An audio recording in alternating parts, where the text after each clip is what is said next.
All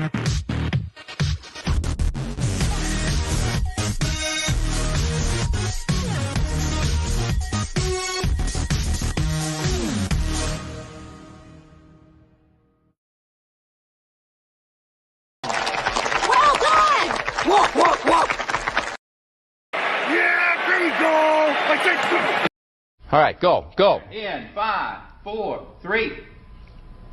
That's tomorrow, and that is it.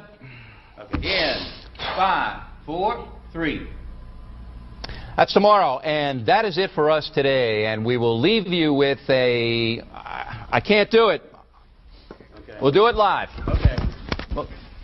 No. We'll do it live. Fuck it.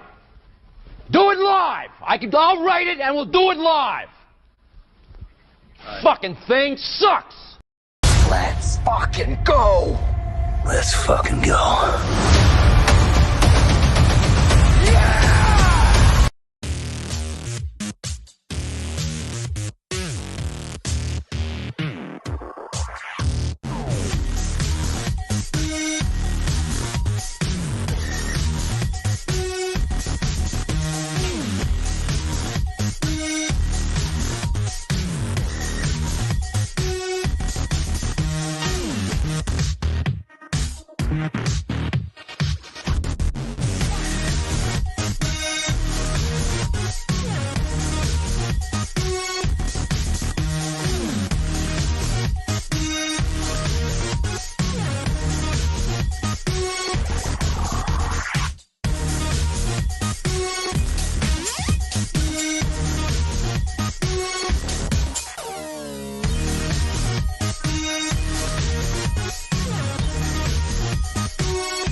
All right, welcome aboard, ladies and gentlemen. It's time for State of the Atmosphere. We got a lot to get to tonight. We got the pop culture update, including the Sweeney spot, and we're going to talk about great bad movies, our guilty pleasures, stuff that nobody else likes, but we dig it.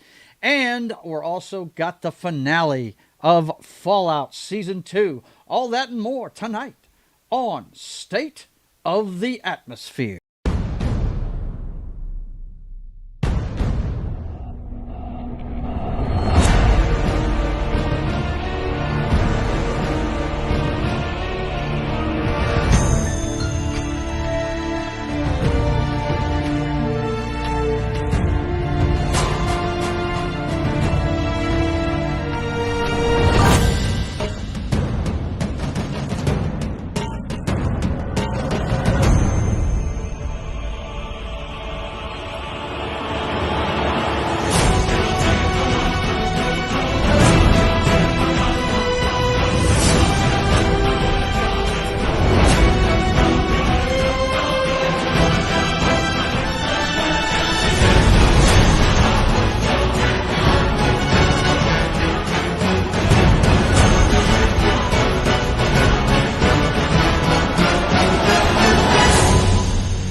All right, ladies and gentlemen, welcome aboard. It's time for State of the Atmosphere. I'm your host, JoesAtmosfere, and I am joined by my regular crew.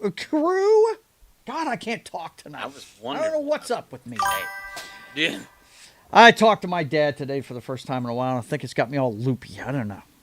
He sent me a present, which I cannot show off because it's all about the Seahawks, but he sent me a new hat today that will be premiered on The Brothers Hack the Matrix on the 15th when it comes back after Super Bowl Sunday. So that Sunday you'll see the hat. And me and my brother both got one today from our dad. Go Seahawks! Cool. Yeah, go Seahawks. You know it. But anyway, Knock, how are you doing this evening, sir? You doing all right? Doing good. All right, man. I hope you're having a good week. Jed, how are things out west? Not cold. It's actually nice.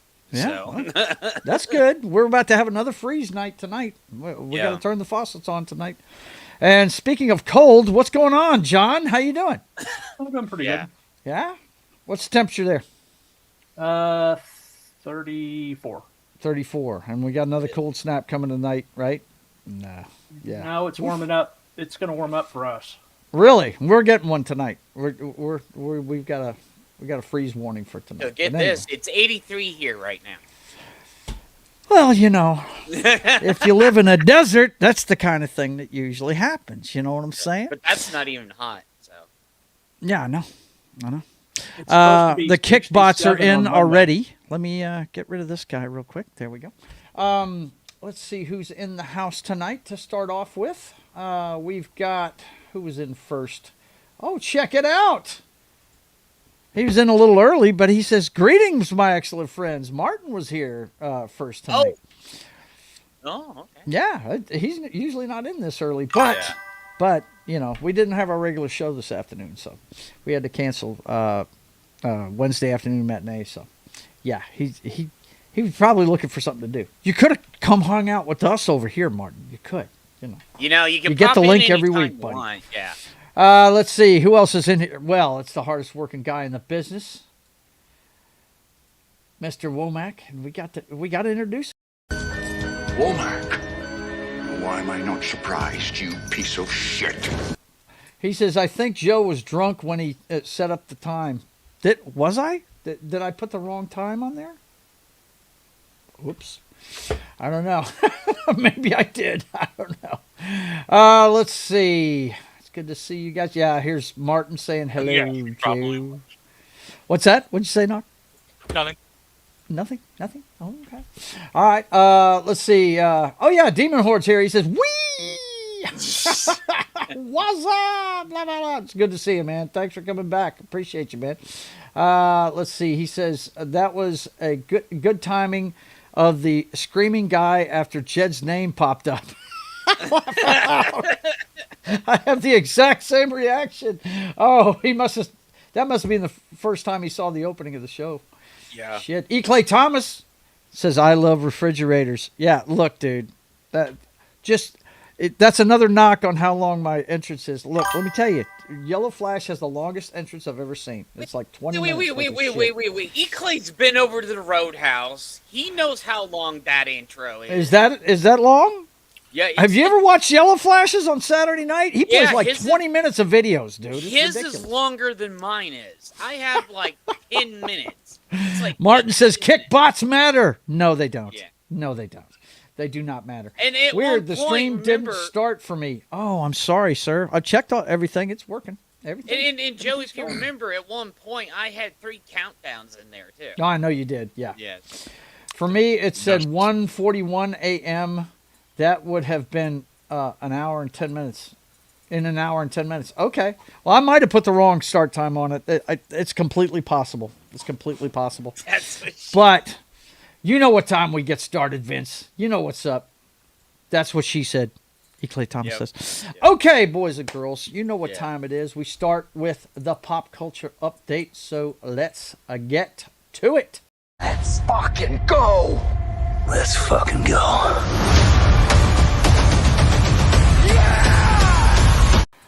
And surprisingly, now, guys, I got to tell you, I actually went to see this weekend. How Foxy was it? Foxy called me. She was out Saturday. Foxy's had a lot going on. Her sister's been in and out of the hospital, and now her sponsor is not doing well. So she's been trying. She hasn't been home much. She's been running around trying to see about her sister and see about her sponsor and everything. She called me on Saturday around lunchtime, and she said, "What do you think of going to see the Melania?" And I said, "Well, I'm not in a big hurry to see it, but if that's something you want to do, I'm not going to say no to a movie. You know better than that." Yeah. And we went and saw it, and according to this headline, Melania's bests Jason Statham's Shelter to place number 3 with $7 million. Send Help soars to $20 million win this weekend. Oh, and Markiplier's movie came out this week. I know. We're going to talk about it. But just to let you know, the Melania movie, it's what you expect. It's no groundbreaking stuff. Once in the fashion industry, always in the fashion industry. She didn't go anywhere without a designer, and half the movie was her trying on clothes. But what was cool about it was the stuff they showed with her talking to other world leaders. She talked to the First Lady of France on a Zoom call about her agenda going this time around, And then What did he have to say? What's that? What did he have to say? What did he have to say? Oh, bro. That was a good one, John. Yeah, I hear you, man. But that was neat. I thought it was neat. She actually talked to the Queen of Jordan. Came to see her, and I thought that was very interesting too. But what was neat was watching the behind the scenes of what they do for an inauguration and all that good stuff. And I thought it was kind of funny to see the Bidens and the outgoing administration. They weren't too happy. I like how you said it wasn't groundbreaking, but that is like gonna be on the when they do those quotes. Trailers, oh yeah, groundbreaking, USA best documentary ever.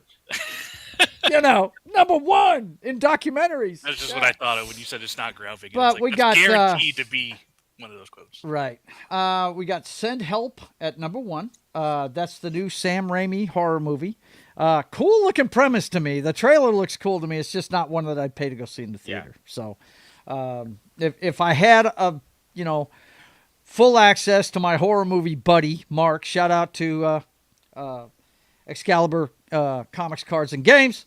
That's where he works. But I went to high school with him. Anyway, if I had full access to him, which I don't, I'd probably go see it. But I'm not going to see that by myself because nobody I know would go see that movie.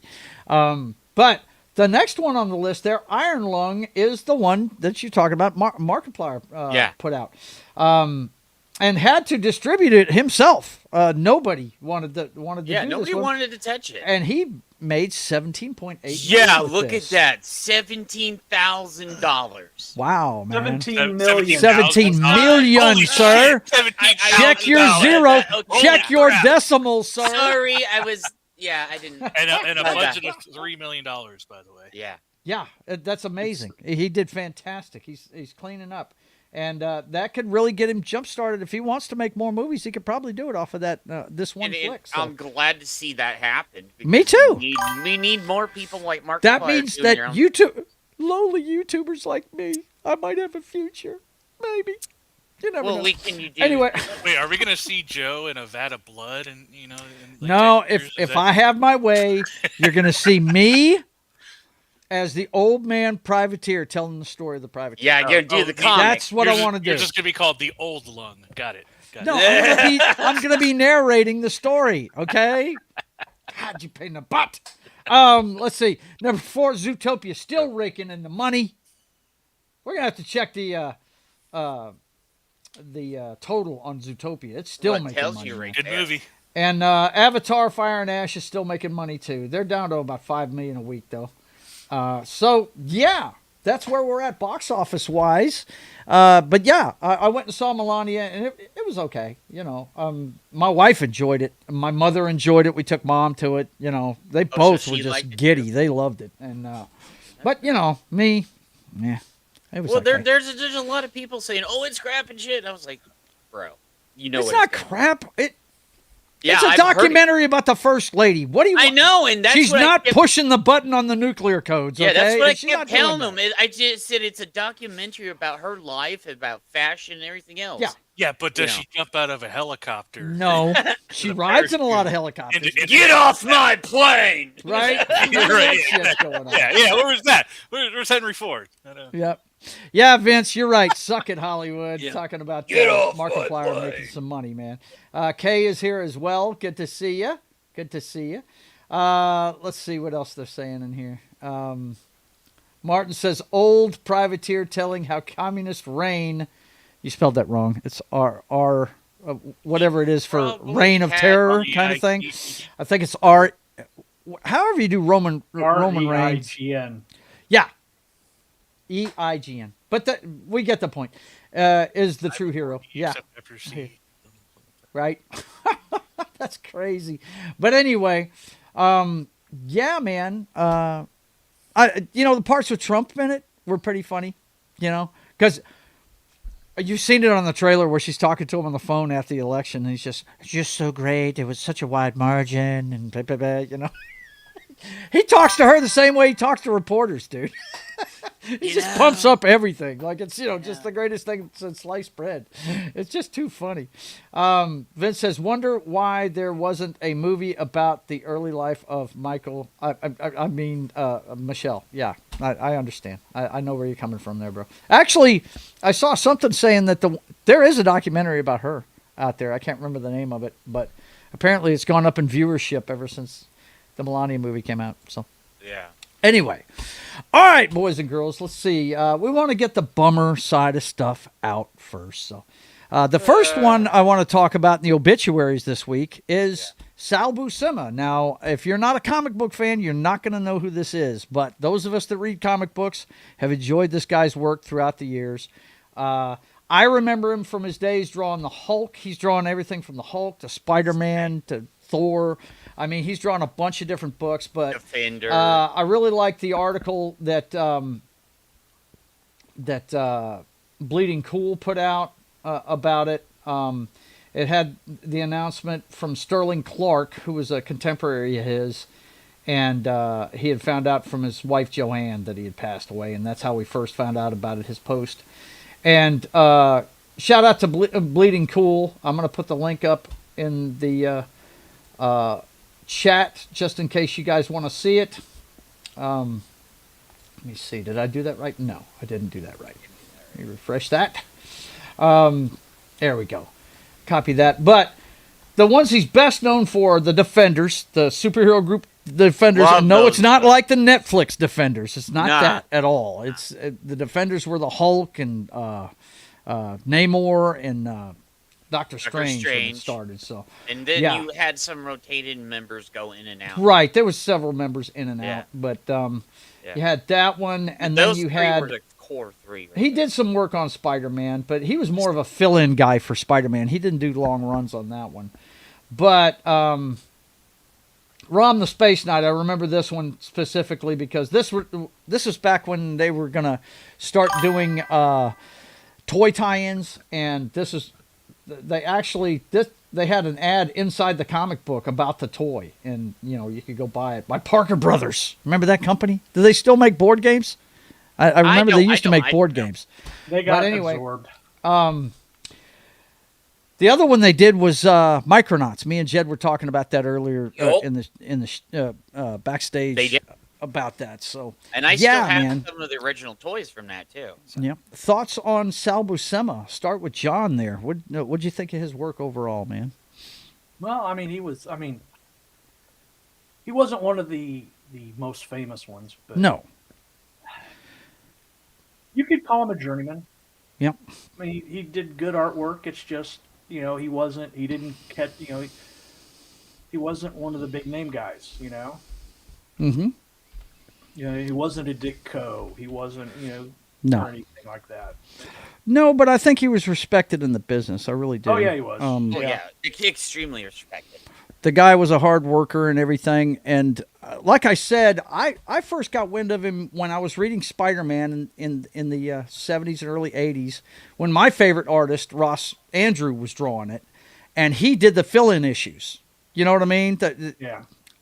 If you know anything about the comic book business, they have fill-in issues. And a lot of their bullpen of artists and story writers and stuff will write stories that don't really affect the big storylines. They're like the Star Wars movies they make, like Rogue One or Solo. It's stuff that doesn't really affect the rest of the universe.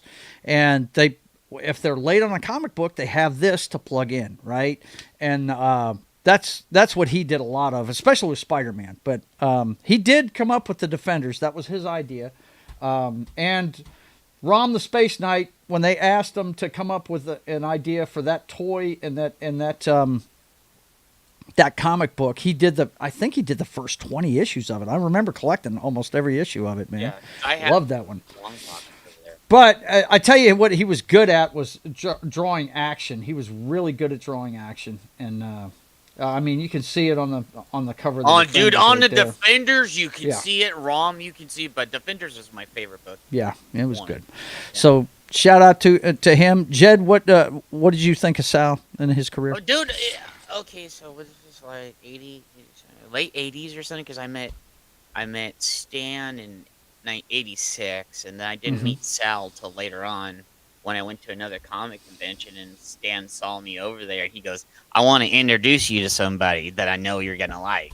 And then, dude, he goes, "Jed, me Sal." I'm like, I got they stuttered, and then he goes. I heard you like my Defenders and stuff and all the other stuff I do. And all that. But this was later on. This was it was like in the 90s when Probably I met early him. 90s. It was, it was early 90s. He was about done doing comics by then. Yeah, and so I was just stuttered and, you know. Yeah. I tell you, I got loved his stuff. I thought he was the greatest. I got him to sign, because I had some Defender books. Because I was going there to get him to sign some of my books anyway.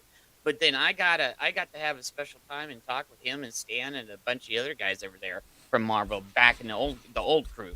And so he drove a one of a kind Defenders thing with Rom and Spidey in it too. So come on, Jed, wrap it up. Oh, dude, he's just awesome in my book. A wonderful artist and everything else, bro. You know? I think he's the best of the second tier artists. Really, I remember his stuff. I mean. When I say second tier, I'm talking like the top tier is Neil Adams and Hughes and you know, there's so many. Kirby, of course, you can't talk about comic book art without Kirby. But I dug guys like Michael Golden that put a lot of detail in their stuff, and I always loved Sal's stuff because he did action so well. His shit jumped off the page when it came to fight scenes and stuff like that. It really did. As far as the support stuff, when they're talking in rooms and stuff, it wasn't as good. But his son ended up working for Marvel too down the line. He was drawing for him too. So, yeah, pour one out for Sal. He passed away. And the other big death this week in the pop culture circles was Catherine O'Hara. Died at an early age, as far as I'm concerned, because I just turned 60. She was 71. Yeah. Schitt's Creek star and comedy legend dies at 71. I'm gonna have to watch Schitt's Creek. I haven't watched that show. It's an acquired taste. Is it? Okay. There is really funny jokes in there. And it goes with the situations. Yeah. So. Yeah. But yeah. Well, everybody knows her. It's funny. Knock. Whenever he heard her name, he didn't know who it was, and then all of a sudden he saw her in his head yelling, "Kevin!" Yeah, that's the whole thing. And then, what was it? She passed away on the night when me, Snow, and Loki did the show. So I think that was the night she passed away, and we all talked about her and stuff. Yep. So, that night. Also, my favorite movie she's in is Beetlejuice. I love that flick. Dude, she's in so many good things, though. SCTV, Beetlejuice, and, like, so many things. Yep. A lot. I didn't hear of her passing. Really, it's been all over the news, Vince. I think it was the 30th. That was Friday. I think she passed away. Yeah, that fit right because we talked about it on Loki and Snow. Or maybe Thursday. Might have been Thursday. It was right after we did our last show. But Knock, what do you think of Miss O'Hara and her career? Yeah, I mean, other than Home Alone, I didn't watch too much of her stuff. Really? You never seen Beetlejuice? Really? Yeah, I've seen Beetlejuice, but I'm not the hugest fan of Beetlejuice, so... Oh, okay. I've seen it. I haven't watched it religiously. She's one of the best things about Beetlejuice, man. She really is. And I'll be honest, she's one of the best things about the original first Home Alone movie, too. Well, you want to talk about a movie I'm not a fan of? It's that one. Yeah, it was cute, but I don't watch it every Christmas. The movie is basically just Kevin doing his shit and her trying to get back to him. John, any favorites you got of Catherine's? No, just all the regular ones. She was probably one of the best non-leading comedians out there. Yeah. Yeah, I agree with that. Yeah, you always remembered her in every movie you saw her in. I thought it was pretty funny. They, I think it was yesterday in the the dog show they do every year. Best in Show, she had done that mockumentary with the guy she does Schitt's Creek with, the dad from American Pie. I can't remember the guy's name. But they did a mockumentary of Best in Show, and they actually mentioned her, did a little tribute to her during that fucking dog show yesterday because of that. So I thought that was pretty cool. She was a cool lady, man.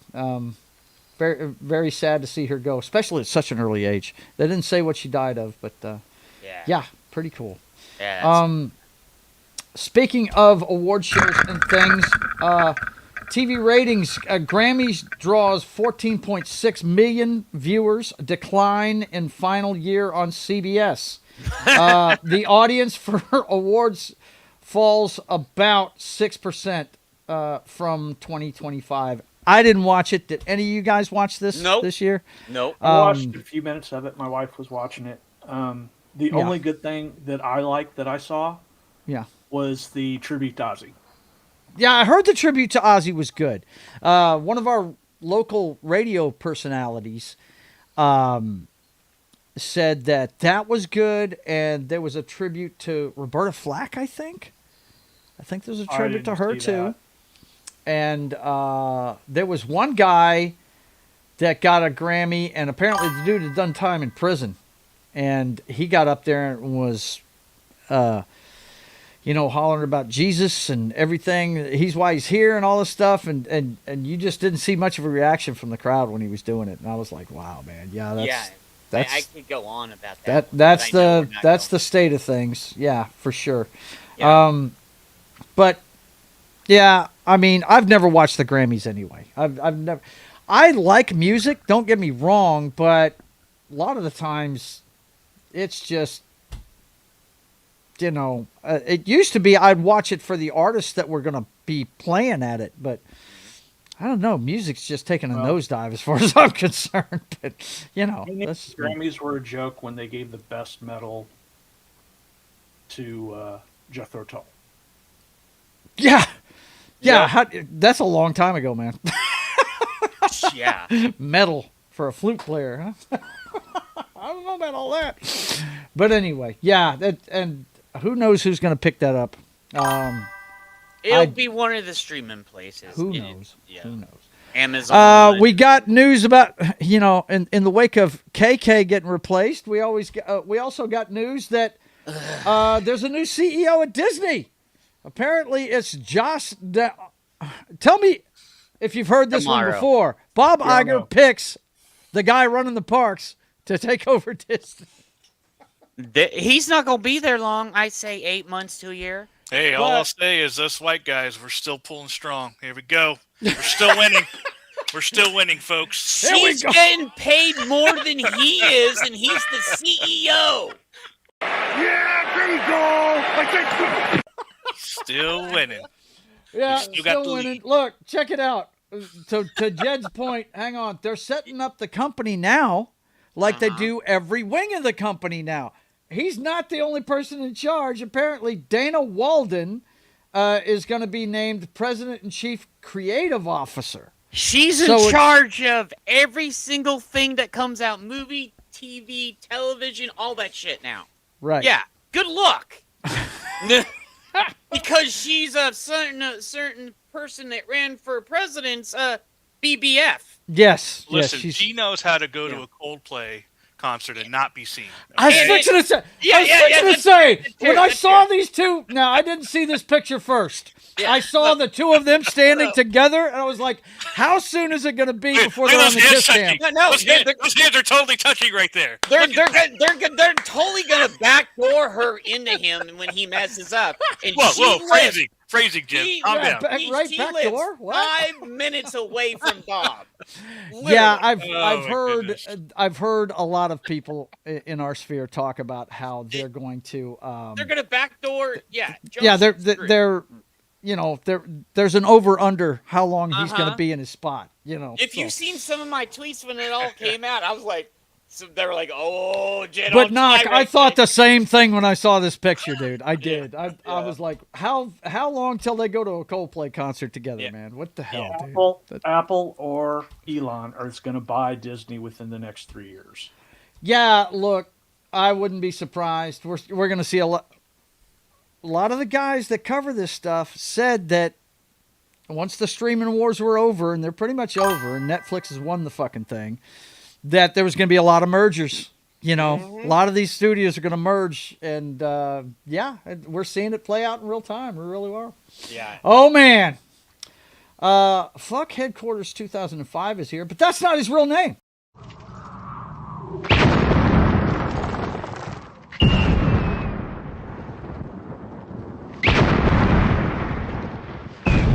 There are some who call me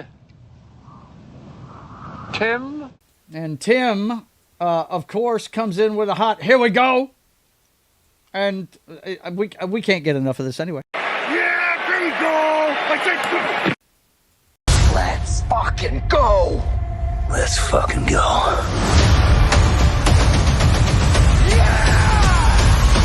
And he wanted that one too. So there you Joe, go. You got your the fix, Here We buddy. Go just reminds me of how pathetic the Cowboys are every year. So, Yeah, but dude, you can say that about the Cowboys, but their quarterback isn't pathetic. Okay, I'm sorry. I'm a fan. I dig the guy. He's from here. Hell, he just put $1 million into Houghton's gymnasium and their athletic department and everything. I won't shit on him for that, but if he's so wonderful and great, how? Because he literally shits the bed every time he goes to the playoffs. Well, you know what? Hey, is it does him Josh or is it Allen. the whole team? You could be a good person, Jen, and be on a shitty team. Yeah. That can happen. Yeah. That does They have happen Walter quite a Payton, bit. Nominees every year from each team. Yeah. Even the worst team. Ekley says no. It's here we go. Here we go. Yeah, I need to change that to that, don't I? Where are we going? Do we have cookies? There you go, Demon. Good Lord. So, yeah, that happened this week. Next up, let's talk a little Super Bowl here. The first mainly AI-generated Super Bowl ad is here, for better or worse. The Svedka spot features LLM robots and synthetic people. Get ready for Slopper Bowl. Are you ready for some slopper? Right? What the hell, man? Fembot has been prompted. Look out. Look at that, man. That's crazy. Also, Turning Point USA's alternate Super Bowl halftime show finally has a lineup. Just a second. I saw something It's about that. headed up by Chris Rock. It's also going to have Brantley Gilbert, Gabby Barrett. Yeah, that's not Chris Rock, Freddie. Kid Rock. Did I say Chris Rock? Kid Rock. Whoa. You see the picture. It's Kid Rock. I apologize. Wait, I'm waiting for Joe to go, hey, they look the same some way. No. It's not that at all. I think we've already established I'm 60 years old and my Rolodex sometimes gets confused, okay? There's a K sound at the beginning and then rock. So, you can see where I'd screw it up. Anyway, Brantley Gilbert, Gabby Barrett, and Bryce. I don't know who these people are, but they're all going to be playing somewhere. I don't know where. I'm looking. I have it right here. I have it right here. Okay. So it will be on their YouTube channel, X, and Rumble channels, and it will also air on Daily Wire, Real America's Voice, TVN, and Charge. Okay. I'll put this in the chat for y'all. Now, let me ask you this, guys. Let me ask you this, really. Do you give a fuck who's playing at the Super Bowl at the halftime? No. Because I won't be watching this, and I won't be watching Bad Bunny either. I'll be busy walking around outside, talking to my friends, seeing what's up during the halftime so I can concentrate on the game when it's over. I might look at it and see what the spectacle is, but these people losing their minds about Bad Bunny playing at the Super Bowl. I don't understand it. I don't get it. I don't know if anybody's clued these people in, but he is the biggest selling guy in music worldwide right now, and the NFL is trying to become a worldwide brand. It's not a surprise. They just announced all the places they're going to: Paris, fucking, all these kind of places. Their ultimate goal is to have a world football league eventually. But and they're going to do it slowly. But this is the deal. Who gives a shit? There's been plenty of people. The guy last year, I didn't even know who the fuck he was. Did not know who that rapper was that did it last year. You know, had no clue who he was. The best guy I've seen the last few years is what's that kid's name?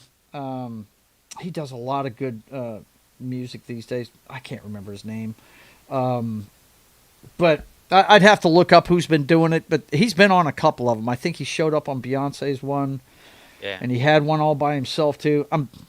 I'm having a senior moment. I can't remember the kid's name, but I've got one of his songs on my music list, and I love the guy. Bruno Mars, that's it. Bruno Mars has done a really good job doing that show. You know, during the college championship games, Snoop Dogg did one, and his was there you guys go. Did he? Spectacular. Yeah. Oh, it was. Imagine, I'm a huge fan of his. Yeah, yeah. He even had Huntrix there from K-pop. Huntrix is awesome. Yeah. Bad Bunny is a good choice to get people to use the toilet when halftime shows. Yeah, that's my point. Who really gives a shit that who's playing it? You know what I mean? I don't care. Listen, I mean, what we really need is Janet Jackson and Justin Timberlake, just for no reason. Yeah, well, we need for no reason, right? Wait. I do one better. Let Sydney. I remember that. I watched it live. I was very young. Wait, I got one better. We'll have Sydney Sweeney come out in Janet Jackson's outfit and her boobs pop out. Let me tell you something. I'm with you, Knock. I broke that fucking footage down like the Zapruder film, dude. I did. Well, I was a huge Janet Jackson fan, man. You know? Dude, and I was watching it, and I was like, wait, did her tits just pop out? Get canceled. Well, hey, you know, listen, if you need some boobs there, you can always get Chappelle Rowan, or whatever her name is. You know when she wore the Grammys with her little titty dress that she had? Yeah, the ring? Yeah. Yeah, there you go. Yep. You can get her to do Pink Pony Club. That's right. What the hell, man? E. Clay Thomas says, I'm convinced Michael Jackson cloned himself to become Bruno Mars. Yeah, well, I'm telling you, I mean, that's called a father, but okay. Yeah, right? That's his dad. Hello. Demon Horde says next year it'll be the Muppets during the halftime show. Hey, man. Did anybody watch the Muppets when it came on? No. I think Sabrina Carpenter was on it. I've never been a puppet person. that Stepford wife looking bitch right there. I don't get the Sabrina Carpenter thing. I really she's don't. Retarded. Okay. Is her music any good? I mean, I know she's it's whatever. It's obviously not for us. I'm not going to call it bad because it's literally not geared for us. Like the producer Seth Rogen. That's all you need to know. The producer Seth Rogen. Okay. Yeah. Let's see. The last one we got in the update tonight is Kelly Clarkson. Now I don't know about you guys, but Kelly Clarkson. Show to end after 7 seasons in syndication. Now I saw a big headline on one of Culture's videos that said Kelly Clarkson canceled. I was like, and then I read the article. I'm like, well, she's stepping away to be with her kids because they're fixing to become teenagers. Which makes sense. I mean, you know, I don't think she's getting canceled. I think she's choosing to step back away from it. She's fine. She's doing okay. I think she's doing all right. She's fine. She's got tons of money. If she's bored, she could just go back to The Voice. Well, I don't know if you noticed. Yeah, she could go back to The Voice anytime she wanted to if she's bored. You're absolutely correct. She could go to American Idol or The Voice. They would take her. I mean, not American Idol. No, she's pissed at American Idol, but you can go back. She likes The Voice. She's been on The Voice for a couple of years. Yeah. So but I'm a fan. If you guys have seen any of my shorts when I'm promoting the show, it's always got Stronger on there by Kelly Clarkson, man. I love that chick. That's a good song, bro. Yep. That's a great song. Awesome. But anyway. Gone was the ringtone of all the high school girls when I was in high school. Really? During class, you always hear Since You've Been Gone. Since You've Been Gone. Yeah, that's a great song. Yeah. She's good, man. She's really good. I enjoy her. For a pop star, I dig her, man. And her show's on every afternoon in my house because for Mom, we always keep it on Channel 3, which is our ABC affiliate. So we see that one every afternoon. We see Drew every afternoon, you know, Drew Barrymore's show. And Inside Edition and Jeopardy. You know, that's the lineup in the afternoons. Just for whenever she gets up from her nap. there's something on the TV for her to watch. You know what I mean? I just leave it there. But anyway, yeah, I hate to see that because I dig Kelly Clarkson, but she'll be back. She'll be back in the public eye at some point. I like her covers that she did. She always did a cover at the end of the show, I believe. And so she'd open the show singing her favorite music by other people. Yeah, it's very cool.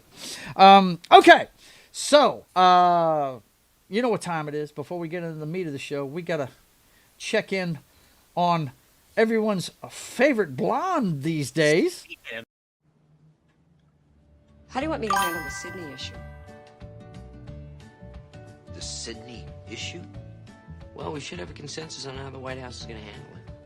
Well, I certainly hope the Sydney issue refers in some way to a problem that we're having with Australia, because if it's anything other than that, Mr. President, Ms. Sweeney? To see you.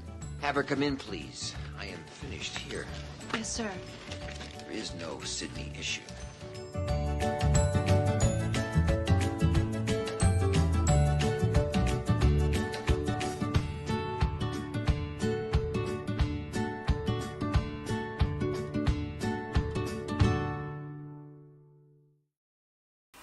Yes, it's time for Sid. Get the hand off your meat, boys. Yeah, Don't do take it it right easy. now. Take it easy. Take it easy. Keely Chow ain't here. We don't have to do a hand check. We're good. Yeah. Keely Chow is not here. Okay. Let's see. Vince says more underwear promos. Dude, oh man, look. Vince steps in for Keely Chow. Yeah, he steps in for Keely Chow. Oh my God. Hand check, people.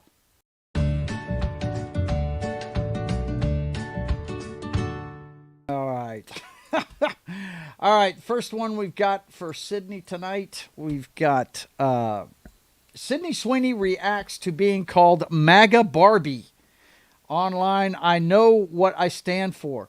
She says it's somebody else assigning something to me, and I can't control that. And you can check out this article where they interviewed her about it. Let's see. The housemate actress added, I'm in the arts, and I'm not here to speak on politics. And she stays away from it. She really does. But they're tagging her as the MAGA Barbie. So I don't, you know, I don't think she cares. This is one of the things I like about her. I don't think she gives a shit what people think of her. And if you notice, she doesn't say any of that shit either. No, she doesn't. She doesn't. But what's blowing up about her right now is exactly what Vince was talking about. The underwear ads. My brother. Sydney Sweeney goes viral with Cosmopolitan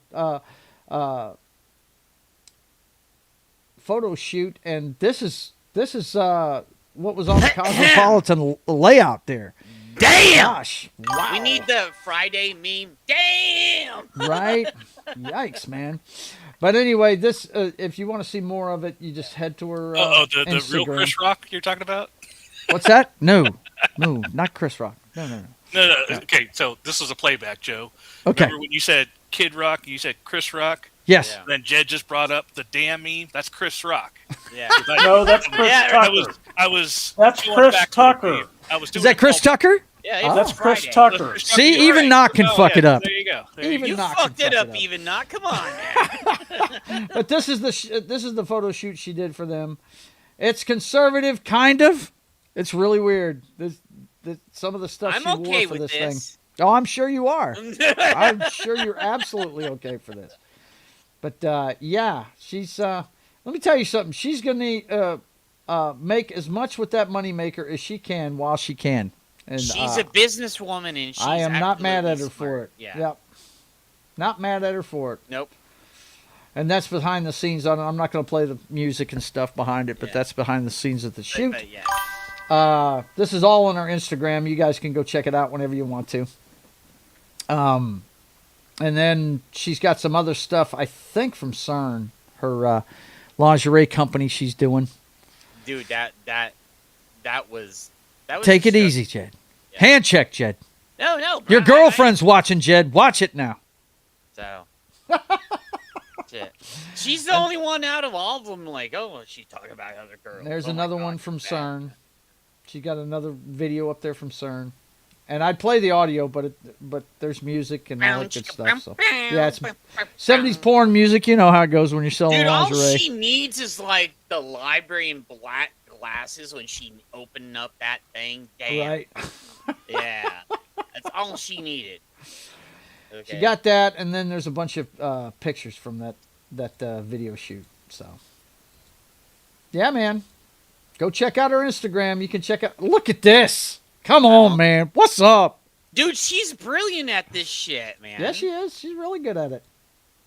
And it ain't just because she's hot. She's coming at it from a business standpoint. Well, half of it's her attitude, man, and that's why I like her. And she goes, I know what they want. Yeah. I will give them, and I will make money at it. Wait, you know? somebody that, knows what people want and are just trying to monetize it and make money at it? Filthy capitalist? What's wrong with these people? Let's see. My friends, I saw the cover on Instagram app for VR in 3D. Whoa! Get out of here. Yikes. You're out of your mind.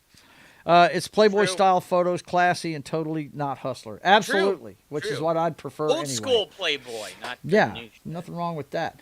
Okay, boys and girls, the main part of the show today, we're going to get into our favorite bad stuff, favorite B movies and bad movies that people, a lot of them have Rotten Tomato scores that are in the cellar, but we dig them, okay? Who wants to start off presenting their guilty pleasures tonight? Who wants to start off? I'll start out with one. Okay, go ahead, Knock. What you Give got? me. Are you gonna pull up the? Yeah, I'm doing it. I got it right here. Give me Double Team. Double Team? Wait, isn't that the one with Rodman and shit? That is the one with Rodman. Dude, I like that movie. Sure fucking is. That fucking movie rocks. Yeah, those that early is 90. Those 90 Van Damme movies, I watched all of them. Dude, that's an awesome movie. Double with Van Damme Impact, and him. Double Team, you know, Bloodsport. I watched them all. Yeah. Well, a lot of guys like Jean-Claude. I wasn't a big fan, but there are a few of his movies I dig. Bloodsport's one of them, but what's that? Time Cop. Soldier. Okay, hold it. One at a time. Jed, I'm talking to him. What, Knock? Universal Soldier, Time Cop. Now, Universal Soldier is okay. Time Cop I love. That's my favorite one that he ever made. My second favorite one is probably Bloodsport. But I think Time Cop's the best movie he ever made. I love that one. Thought it was very good. But yeah, man, I could see you liking this one. An international spy team teams up with an arms dealer to escape from a penal colony and rescue his family from a terrorist. Now, wait a minute. This is 1997. You sure this wasn't written by AI? That's crazy. Yeah, that's nuts. Let's see if anybody else is in it besides Rodman. Mickey Rourke. Yeah. Hey, what's up? Dude, he was on the his name was on the poster when it came out. Yeah. We got Paul Freeman, which if you may remember him from Raiders of the Lost Ark. He gets his face melted off. He was his nemesis. What was that guy's name? The character? Do you remember the character's name, John, in Indiana Jones? The one that was his character? Off the top of my head. Yeah. But He had a weird name, though. Yeah. I can never pronounce it. I never can remember it anyway. But it looks like that was about it as far as actors we remember from this one. But hell, one of them isn't even an actor. This guy played for the friggin' Detroit Pistons. This was his attempt to get into acting. And the Martin says, I have to disagree on this one. Double Team and Time Cop are in my no-no list. Really? You don't like Time Cop? Come on, I don't know about that, man. That's one of the best ones where if you touch each other, you turn into just... Dude, that's like one of his best movies. Yeah. It's the best. Yeah. I'm sorry. I love Time Cop, man. I think it's awesome. Never touch yourself with your past self. Don't do it. No, don't do it. No cross streams. Don't do it. Okay, John, you got one for me? We'll get out of the way quick. Sharknado. Sharknado! He took one of mine. Had to know. Now, listen, John. this Okay, thing, yeah. come on. I agree with this one, John. It's an easy one of the one ones for I was John gonna- because it incorporates two of his favorite genres. Monster movie and friggin' disaster movie all in one. Come on, man. And Look this at is that. the best one out of all 6 of them. Yeah. Well, it's obvious, that this is an over-the-top kind of freaking thing. That there's just no way in hell this would ever happen. We all know this, but Are you wow, sure what about a that? concept. You sure about that? You sure about that? You sure about that with all the shit that's going on lately? Nah, I'm telling you, man. The problem I had is everything I pulled up that would be a guilty pleasure all had IDB ratings of like 5+. And I'm like, really? Yeah. Well, yeah, I didn't look at any of the IMDb. I don't look at that. I'm just gonna name know off what the ones I love. I look at what the critics say about it and what the public says about it, and if if both of them are low, and I dig it, I call that a guilty pleasure. So, yeah, man, Sharknado. When a freak hurricane swamps Los Angeles. First of all, freak hurricane swamps Los Angeles. This is no, it's not. Nature's deadliest killer rules sea, land, and air as thousands of sharks. I love that scene right there in the nursing home. It's awesome. Fabulous. That is funny as fuck. But you know what? They've made a lot of stuff with. What was the one they had not too long ago, Bud, where there was a hurricane and there's an alligator trying to get after everybody? What was that one called? There's a couple of them actually. It was on a lesser scale than this. It wasn't so over the top. It was I can't remember the name of that one. By the way, just a quick random thought here. I never cared for the sci-fi name change or spelling change. Yeah. Oh no, none of us do. No, you talking about with the two Y's? Yeah. That was dumb. Never cared for that. But here's one of the big selling points. Tara Reid. It was her trying to get into some more, family friendly kind of. This made her look worse. Yeah. I know it did. It did. Yeah. Now John Hurd's in a bunch of stuff though. Yeah. Isn't he the dad in Home Alone? Yeah. I'm pretty sure he is. Yeah, he is. But I think this was a sci-fi movie, right? Didn't it come out on sci-fi? Well, that's why I was saying it, because it's in the corner of the little trailer or the that's sci-fi thing. Yeah, instead of SCI and FI. Yeah, it's supposed to be short for science fiction. Damn it. Not a friggin' sound system. That's what that looks like, Yeah, what is it? They get the sci-fi. Yeah. They did whisper it. Crawling. That's it. That's exactly it. That was the name of it. Yep. Very good stuff. My first pick, according to Vince, is Robot Jocks. I keep hearing I need to watch this movie. It's pretty good. Isn't this from that knockoff company that makes stuff like regular movies? No, it's not Asylum. No, it's not Asylum. This came out in the 80s. Oh, did it? Yeah, 89. Well, yeah, it's like because he gave you the date there. 89. It's pretty. Oh, it's I didn't good. see that. I'm sorry. Yeah, 1989. Okay, got it. All right, let's see. Jed, you got one for me? I'm gonna come out with a banger, and I'm gonna come out swinging. Howard the Duck. Yeah, I was fixing to say. I knew. I didn't put it on the thumbnail, and I didn't put it on my list because I knew if you showed up, you would mention it. So. Yes, I knew that was going to be the top of your list. I was going to do that one before anybody else took it. Yeah, Howard the Duck. I haven't seen it. It's not going to be on my list. My friend, you need to you need to find time to watch this fantastic movie called Howard the Duck. Man, this movie is awesome. This trailer has nothing to do with it, by the way. Doesn't have anything. Yeah, it has nothing to do with it. The only thing it has to do with this movie is I'll that girl's in it, and she's fine as fuck in it. She's got some rock and roll hairdo, and she's in a rock and roll band, and yeah, man, she's cool. She's Howard's earthly girlfriend.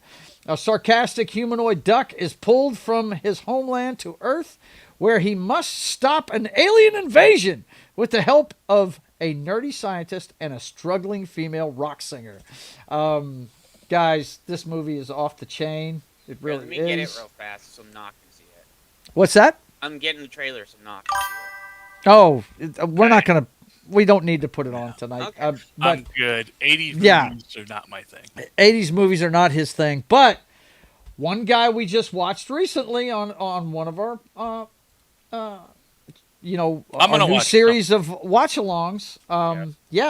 Tim Robbins is in this movie, and he is great as the fucking idiot nerd. That was one of his very first movies. Yeah, it was. He was very, very young. Yep.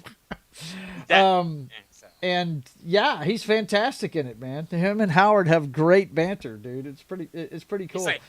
Another guy you might remember that's in the cast. Let me scroll down here. Jeffrey Jones is in it. Now I know he's taboo to talk about these days, but he's been in some pretty damn good movies. Dude, I think most people remember him as the principal in Ferris Bueller's Day Off, pretty much. Yeah. But he was also in Beetlejuice with Catherine O'Hara.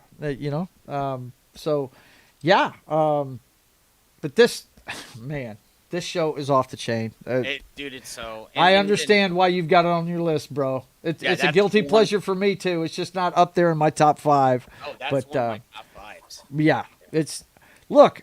This should have been a home run, okay? Oh yeah. Look at the names associated with this. I think it was produced by George Lucas because it's one of his favorite comic books ever.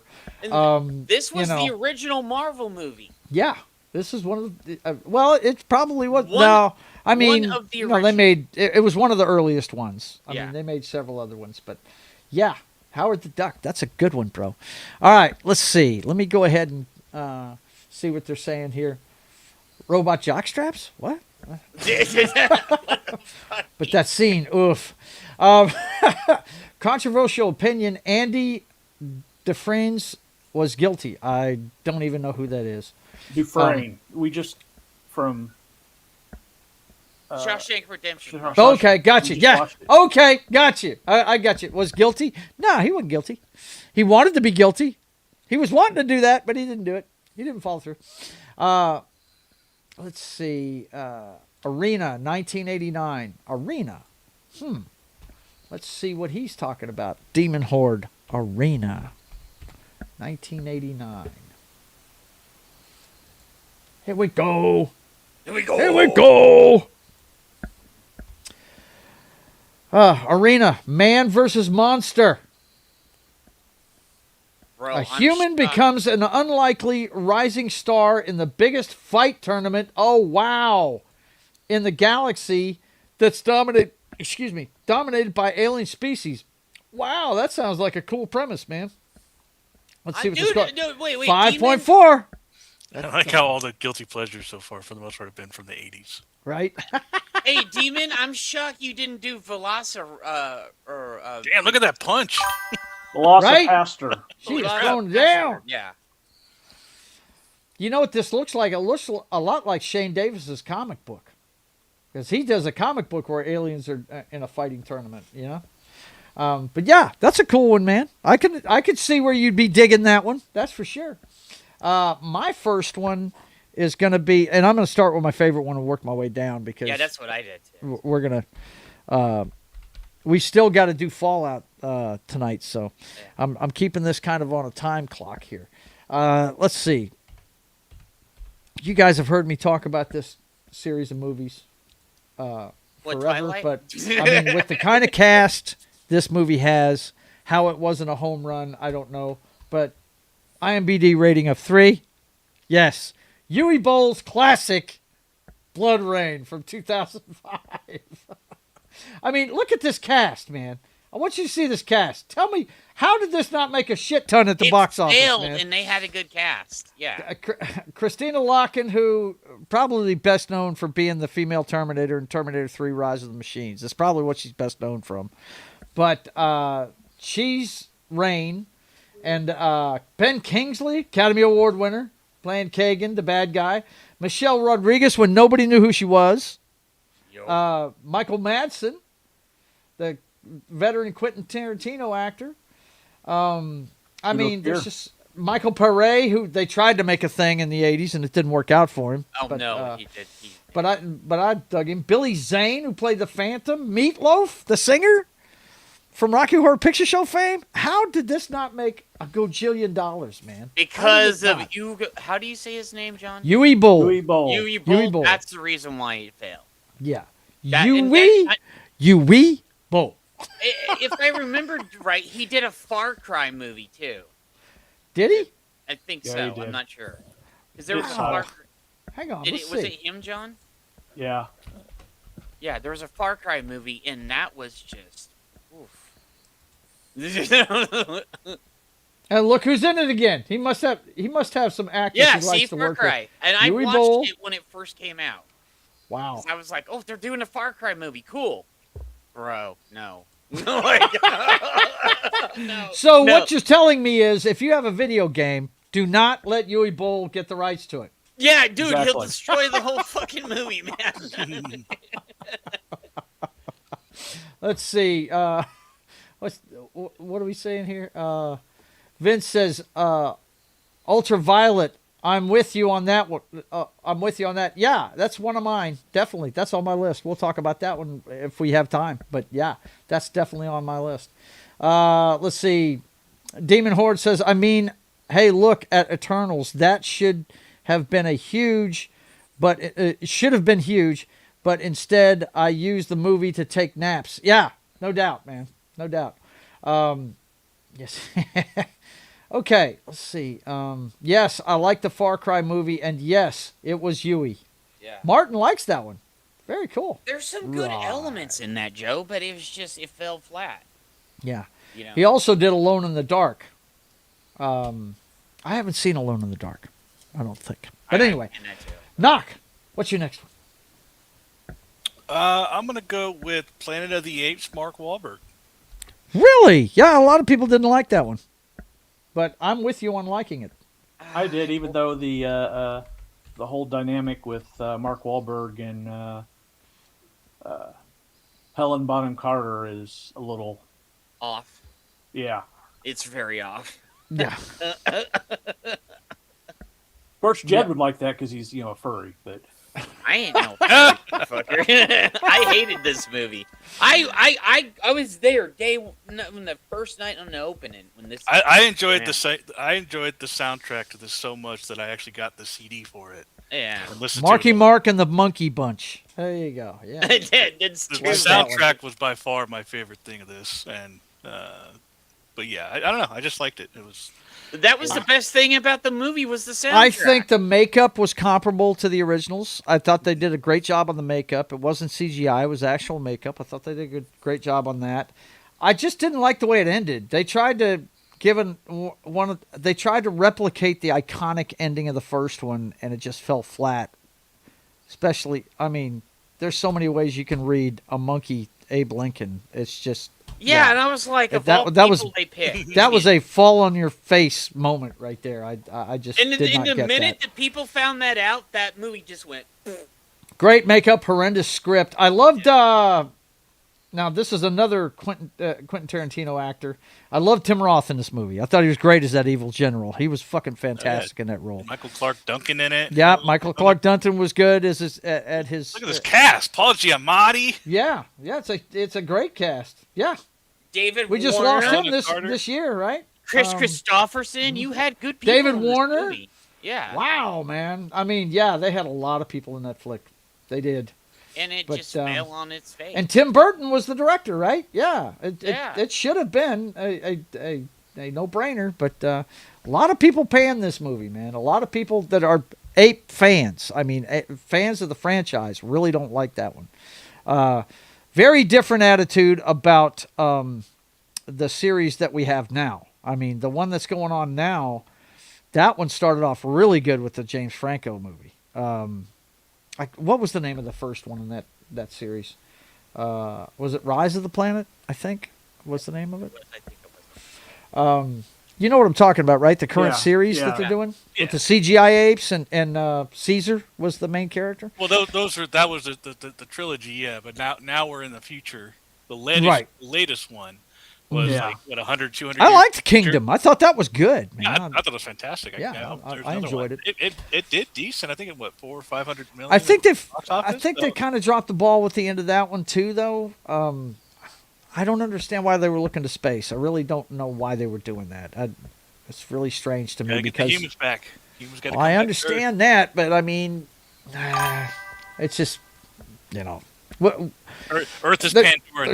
There's several different ways to read into it. I guess they wanted it to be that obscure and have several different ways to read into it. I don't know, but I thought on the whole, what I dug about it was they used Caesar's words. The bad guy interpreted it. He thought he was the good guy. I thought he was a Thanos type character. He thought he was doing the right thing, being as mean as he was doing. You know what I mean? Most good villains think Exactly. they're the hero of their own story. Right, they're the hero of their own story. Yeah, absolutely. Okay, who is next? John, what's yours? Yeah, Waterworld. Oh, there you go. I'm Now loving that, that. Here we go. I Hang on. grew up with that That's a movie. video. I got to give him the video on that one. I love Water. Yeah, bingo! I'm telling you. We had that on VHS, and I had that on. It was just stuck in the VCR. It just, Waterworld's Yeah. awesome, dude. It's fucking awesome. Yeah. And It's got a high IMDb, but critics panned it. critics hated this. They panned it. The yes. movie was a bomb. When it came out, people didn't go see it. But I think this is one that has turned into a cult classic. A lot of people love this movie, man. You said you want to kill me. Oh, I may have. I may have. I actually got to see this in the theater the first night it came out, and I was My favorite part is when the fucking smoker's flying around the boat and the kid's waving at it, and he walks up behind her, smacks her in the back of the head, because I used to do that Honestly, with my daughter all this the is time. one of my candidates I was like, for. and he goes, "What are you thinking about?" Yeah, this is one of my candidates for the Saturday night. Yeah, we may have to watch it. Yeah, for sure, man. For sure. I just did Capricorn 1 this time around because I've always wanted to show that to folks that haven't seen it. Never heard of it. I know you've never heard of it, but you'll remember it once you watch it, man. I'm telling you, it's good stuff. But anyway, Waterworld, yes, that definitely qualifies as a guilty pleasure. This one's been panned over the years. Sand. Just the bucket of sand, Yeah. And you've got, he was getting so much stuff off of that bucket of dirt, right?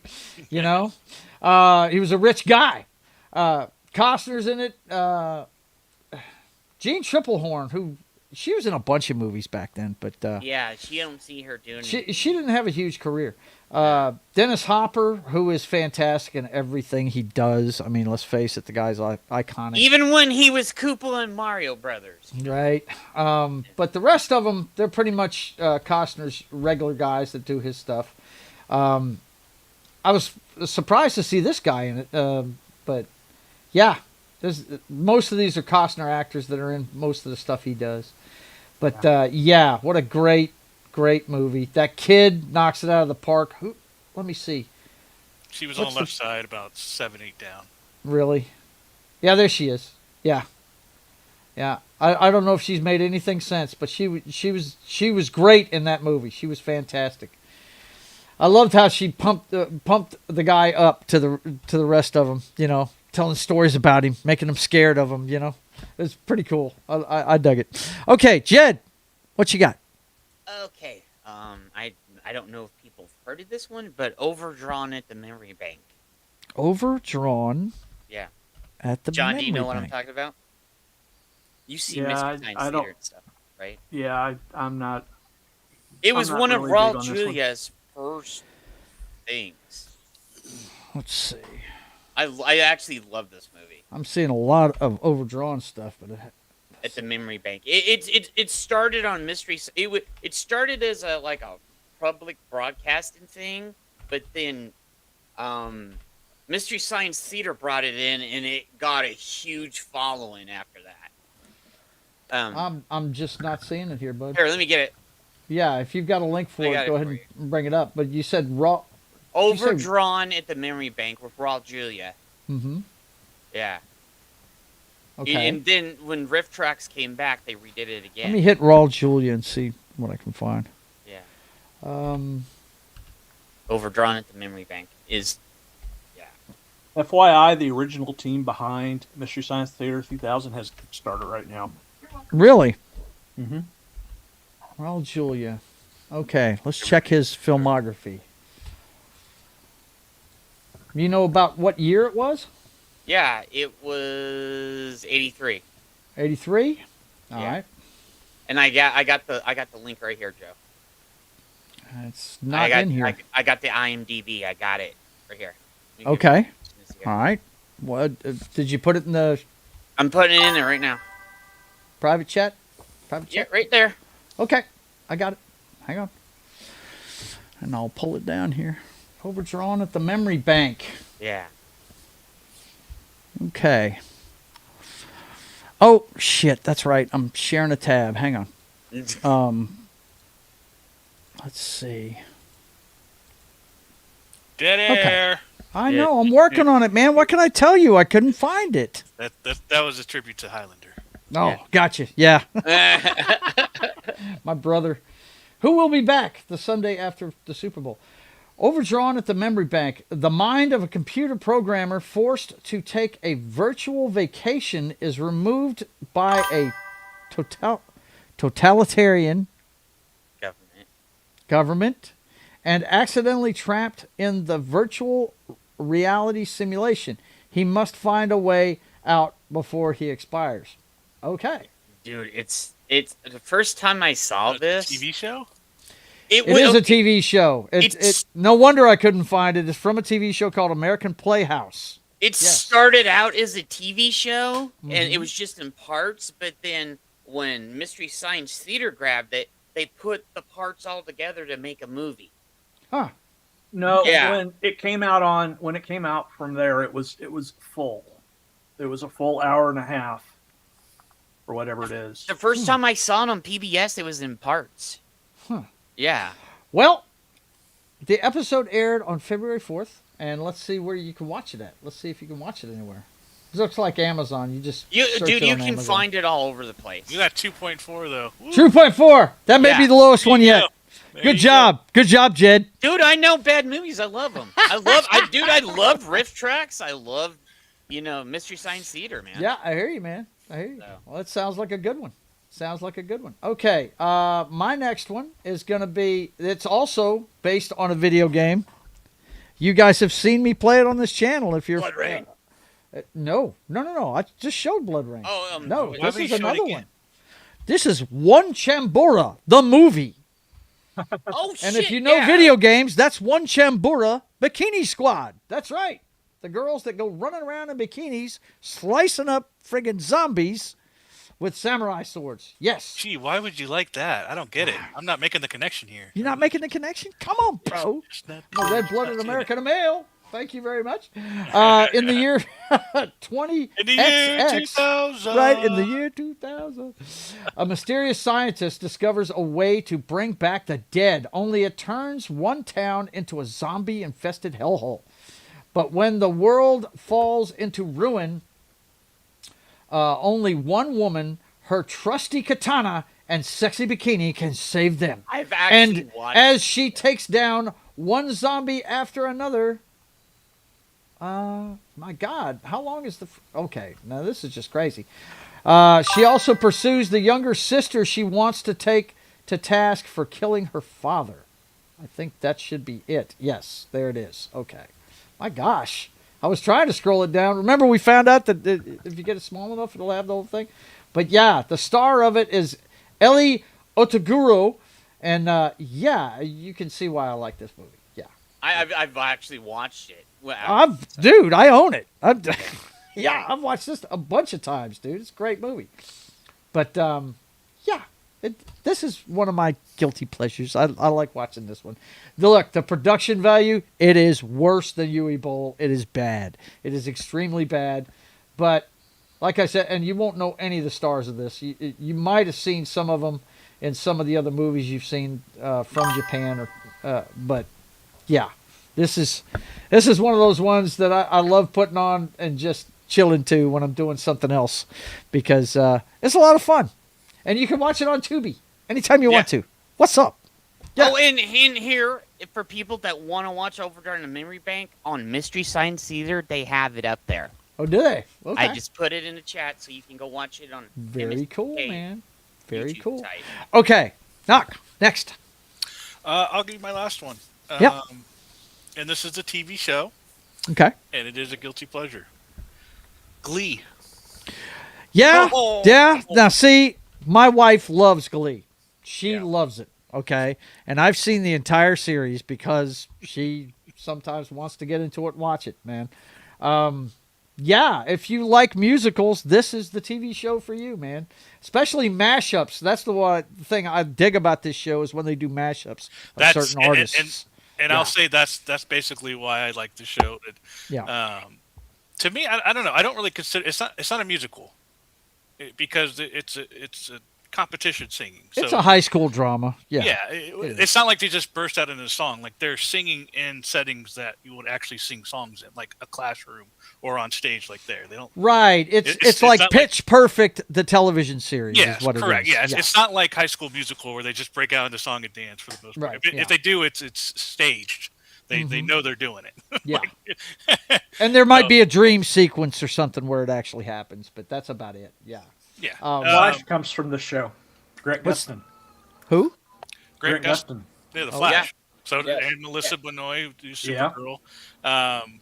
Yeah. So to me, it was the singing. Give or take, the story is whatever.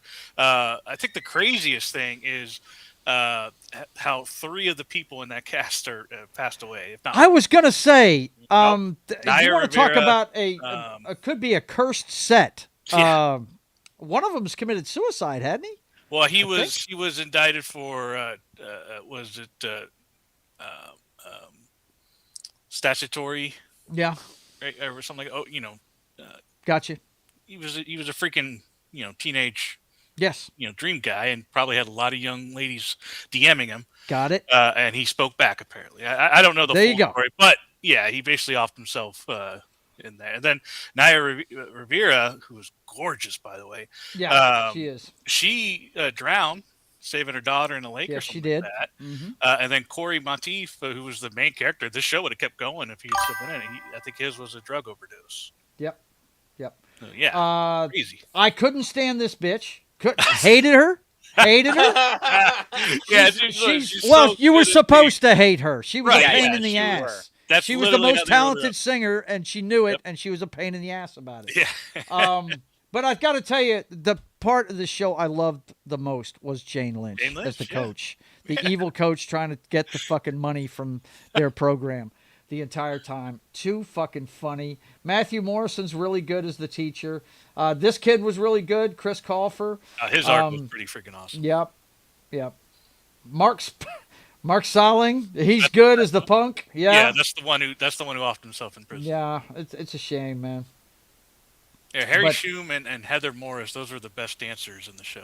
They were fun to watch too. Yep. This whole show is Diana Agron is one. She's in a movie that I dig, that was supposed to be the start of another one of these. Not Harry Potter, but the Hunger Games level stories. If you've ever seen I Am Number 4, she's in that movie. Yeah. She plays the earthly girlfriend of the guy, and I love that fucking movie. I wish they would have, it would have done better and they would have finished the series, but I'm a huge fan. But yeah, that's a good one. That's a good one. For me, it was the music. It was all the music. I really like you said it. Their mashups. Yes, but they did really good covers. I like I'm always a fan of tournaments. And kind of stuff. That's why that Arena in 1989 caught my eye. I'll be right back, guys. Hang on. Keep talking about Glee. I think I'm kind of cutting over to something else, but it all stems from my Dragon Ball days.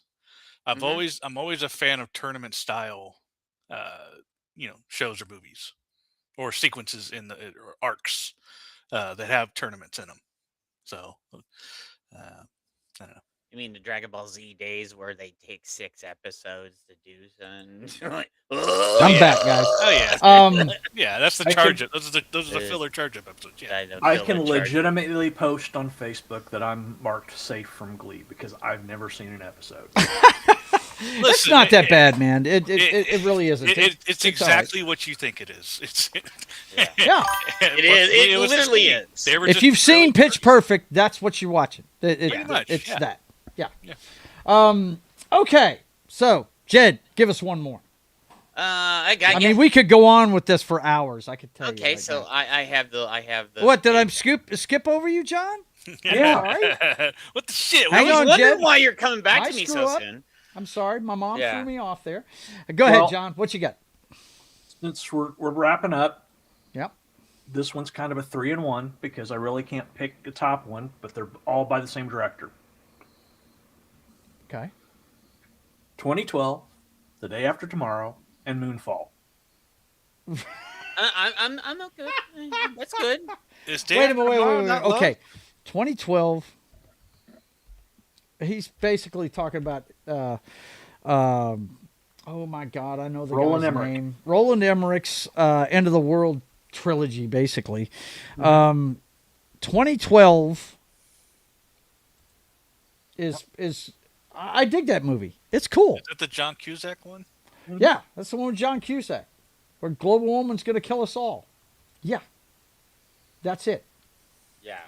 And it's got a good cast too. Yeah, I dug that one. And I remember that saw one. all those in the theater. I've seen them all in the theater when they came out. Now, I didn't see all of these in the theater. I saw The Day After Tomorrow. Dude, that was crazy. I laughed at that movie. Amanda. But Oliver Platt, I've always loved. I love that guy. I love Amanda this dude. Peet, I can't pronounce his name worth a fuck. But I hear Chick-fil-A, he's joining Easy for. Scarlett Johansson in the next Exorcist movie. I just saw that in an article today. I figured I almost grabbed it, but I didn't. But he's going to be joining Scarlett Johansson in that Exorcist movie. She wants to be a part of that franchise now. Let's see. Amanda Peet's in it. Love Amanda Peet. But man, is there any character better than Woody Harrelson on Yosemite, dude? Come on. That is awesome. By the I way, love it. honorable mention because of John Cusack, Con Air. Love Con Air. Yo. Well, that's not a guilty pleasure. I don't know if that Hey, is, now, but I just wanted to mention it because that's one A lot of my of people favorite love John that movie, Cusack man. movies. I will do another one further on that. An honorable mention. This- Gross Point Blank. So, Yeah, Gross Point Blank's good. Just, But those aren't bad movies. No. I'm just. But I don't consider these bad movies. But I don't consider them either. either, but But you mentioned them, John. You mentioned them, sir. Hang on. Let me finish before you cut me off. The reason why is these show up on a lot of people's guilty pleasure lists. Yep. Yeah, Hey, mine what's being going like- on, Janet from mine another being like planet? It's 13th good to Warrior. see you, young lady. Good Yeah. to see you. Let's see. And Get Club. What's up? What's up? It says Moonfall was entertaining. I have never seen Moonfall. Have not seen it. Don't. I mean, I know all That's about Colin. it, but That's Colin. That's Red. oh, is it? Yeah, Is that him? Okay. Yeah. I didn't know that. Yeah, she Very does. cool. Good to see you, I Colin. recognize the. That's an old friend of ours from our DC Universe days. From but well, 2012 he's an needed to alumni of Georgia Tech, that's for sure. Let's see. Vince says I like the 13th Warrior. Yeah, a lot of people like that one, but it qualifies. It was a bomb at the box office. That's true. Let's 2012 see. needed to see The it Day there. After Tomorrow. But listen to this. I watched this just recently. Hang on. I'm That's a typing great at one. I nothing. actually really like that one. I love that movie, and I watched it when Fern came through. The Day After Tomorrow. We were locked in, couldn't go anywhere. So I went ahead and pulled out my DVD of it and watched it. Love this movie, man.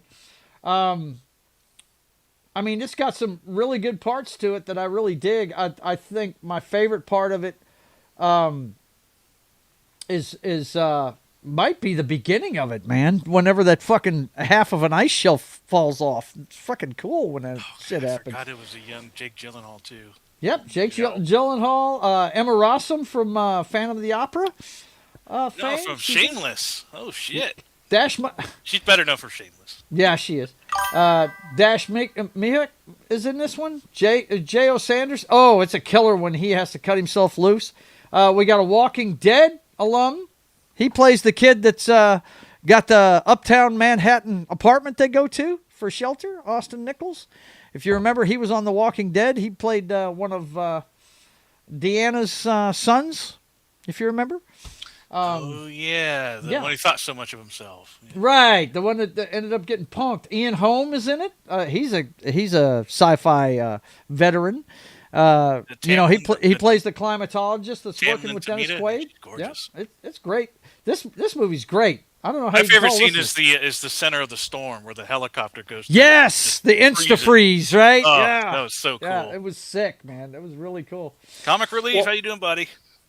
Is he here? Yeah, hail you magnificent bastards. Good to see you, All man. these movies are, because of Roland Emmerich's visuals, deserve to be seen on the big screen. Yes, they do. Now, Moonhaven, look at me. or Moonfall. Moonhaven, or whatever it is. Moonfall. Moonfall. It's one word. That I haven't seen. I haven't seen that one. Oh, now It's a I do little more love the lead comedy actor in than- this. I do love him. I'm going to Doesn't say have to comedy watch in the this description. eventually because I'm a big Patrick Wilson fan. I love that guy. I've never seen anything with him in it that I didn't like. And it's got Halle Berry. This has got 2 thumbs up right there. But, God, from what I understand, the story is just so wholly unbelievable. And Wow, is this the Ben, guy from... is Game this of the guy Thrones. from The Wall on friggin' Game Yep. of Yeah, Thrones? yeah. Wow. That's All it. right. Now I'm Michael wanting to Pena? watch this. Wow. Michael Pena from the Marvel movies. Right, yeah. if he doesn't have a story in this, I knew a guy that knew a guy that knew a guy. New guy, right? But yeah, this one definitely qualifies as a guilty pleasure because it was panned big time, but it's still got a 5.2. Yeah, Still got a 5.2. it's because it's not that but it bad was of a panned. movie. Everybody said this was just horrible. As a matter of fact, one guy that I watch a lot, I think I've mentioned before, I watch Moist Critical a lot. And when I saw his review of it, he said, I couldn't take my eyes off of it. It's like watching a train wreck. He said he loved it. It was so bad. He loves bad movies, you know. This is the great. thing is, though, everybody's like, "Oh, well, that's not realistic." It's a not disaster supposed to movie. be. It's not a disaster movie where the moon falls on the planet. Okay, Right? Yeah. Yeah, I hear you, Colin. Halle Berry's enough for me too, no doubt. It's a real movie. I thought this was America. Dude, he's going to my comment I made to him. Oh, they're roller coaster movies. Yeah, they are. Yeah, they're a lot of fun, man. And yes, I could see where Emmerich's movies need to be seen on the big screen. The only one out of those I saw on the big screen though was Day After Tomorrow. That's the only one. Okay. So, Jed, I didn't mean to skip No, John. no. Okay, Go ahead. I want to do what John did, and I have the link for each one of them. I got. Oh, my Come God. on, Yeah. you guys. One movie Killing and me. you start throwing bundles at me. Go, man. No, Just you said 5, so I have them all set right here. Okay. Oof. What's the first? This will be the lowest rated movie out of the bunch. Oh my God. Okay. Yeah. Let me do this right here. Let me get into the private. Here we go. Right here, and there it is. Okay. Okay. Now you're having me copy and pasting, and this is you can't just give me the name so I can look it up. I'm giving you the link to the IMDb. I understand you are, and I'm having to go through Because you 5 couldn't different find the screens to movie do the it, last and I'd time. appreciate it if you just told me what it was. Yeah, I gave you the movie name last time, and you couldn't find it. It wasn't a movie though. It was a TV Jed. episode. Jed, Okay. stop. So, Go. Okay, this is Menno's Hands of Fate.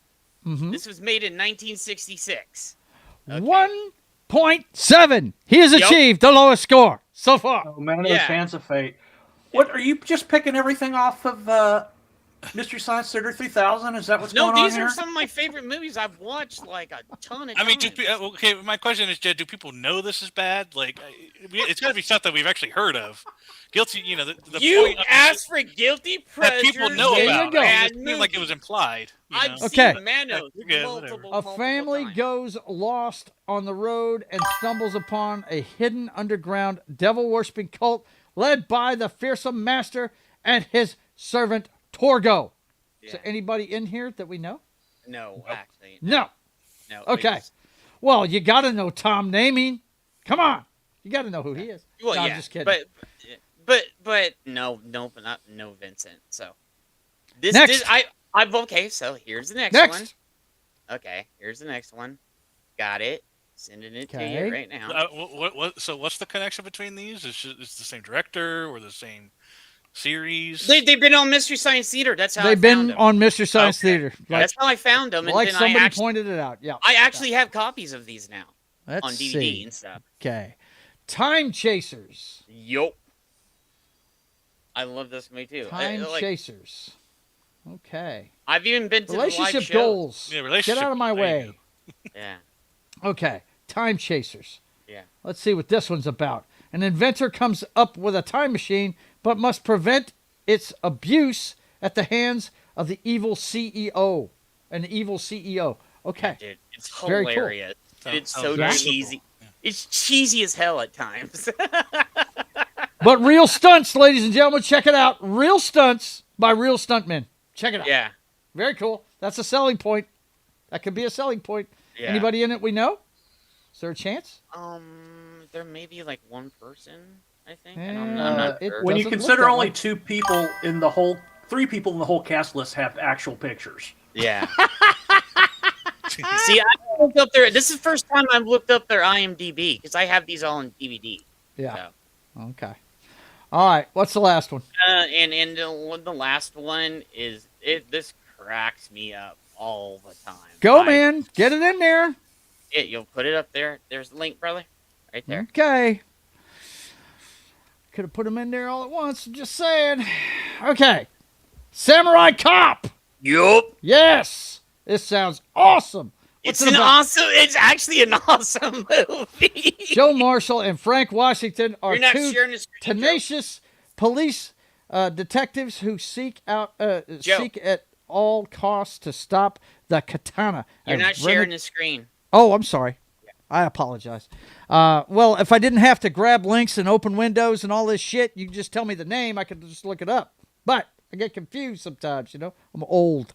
Anyway, let's see. Renegade Yakuza gang. Why is it always the Yakuzas, man? What's up with that, I love dude? this movie. They're like the default bad guys. Yeah. Composed of violent and sadistic killers who want to lead the drug trade in Los Angeles. Well, they do. That's why they keep using the Yakuzas. Yeah, Come on, man. This Oh, movie nice. Look. Somebody's head being put in a bag. Nice. Space Mutiny is pretty cool, too, Vincent. And this is how Highlander was created. Yeah. And you can... basically. And you can see all these either on YouTube or other places, too. Well, let's see. What does this one say? This Plex, one's on... Pluto TV, Yeah. and Tubi. You can watch it free on all of those. Of course, you're going to watch or ads. YouTube But... on Mystery Science Theater channel, too. Well, there you go. Very cool, man. Though 4.6 is too high. I don't know. I gave you don't the know about lowest. that one. I gave you the lowest. Yeah, you did. 1.7 is the lowest we've seen tonight. For sure. Got to give him that one. Okay, the last one for me for tonight. And we could do an entire show on this. We really could. But I still have a shit ton in my bag. yeah, I'm sure, man. I'm sure. We're done. My third one on my list was Peacemaker. I tell people about this one all the damn time, dude. This movie is the reason why you watch these B flicks. Sometimes you find a diamond in the rough. From a future time, 2 indestructible aliens, one with a mission to terminate the Earth, the other to survive, and our planet will become their battlefield. That is a lie. That's not what that movie's about. IMDb, you need to chill. What it's about is the older looking guy, Robert Forster there. He is an alien that's been here for years, but he's on the run from an alien race, and they send their peacemaker to Earth. And it's this guy. He doesn't even know English when the fucking movie starts. And he's kind of like Starman when the movie starts. He's learning English and all that shit. But the friggin' action in this is through the roof. It is some of the stunts in this are great. Robert Davi is the guy that I couldn't remember his name earlier that's in this. If you don't know about Robert Davi, he's a really conservative leaning guy. He's been on Fox News a lot, but he's best known as one of the Johnson & Johnson twin FBI agents in Die Hard. He's the white one. He's also one of the brothers in Goonies. Yes, he's one of the brothers in Goonies. Yes, absolutely. But he's been in a bunch of stuff. He's really good. Robert Forster was an actor back in the day. It was pretty good. I would highly recommend this one. I don't know that you can stream it anywhere. I went looking for it and I couldn't find it anywhere. I'm sure you can find it somewhere, but as far as streaming services, it's not on any of them. But I watched this movie. I used to have a VHS copy of this, and it was just fucking fantastic. It's one of those ones I used to get at Blockbuster all the time. Dude, I had a friend that had a VHS copy, and that was his go-to movie when he wanted to chill. Dude, it's great. It's fantastic, man. It's really, really good. Okay, that's it for and that. Look, like I said, we're gonna come back to this one day. Because we could do an entire show about bad movies that we dig, man. I'm telling you. What else did I have on the thumbnail again? I think I put a couple of other ones on there. The Toxic Avenger, the original, is on mine. And What was the other one? Oh yeah, The ori- Ultraviolet. Somebody mentioned it in the chat earlier. Ultraviolet. In the Probably original Mia Aquaman. Jovovich's worst movie, but I love it.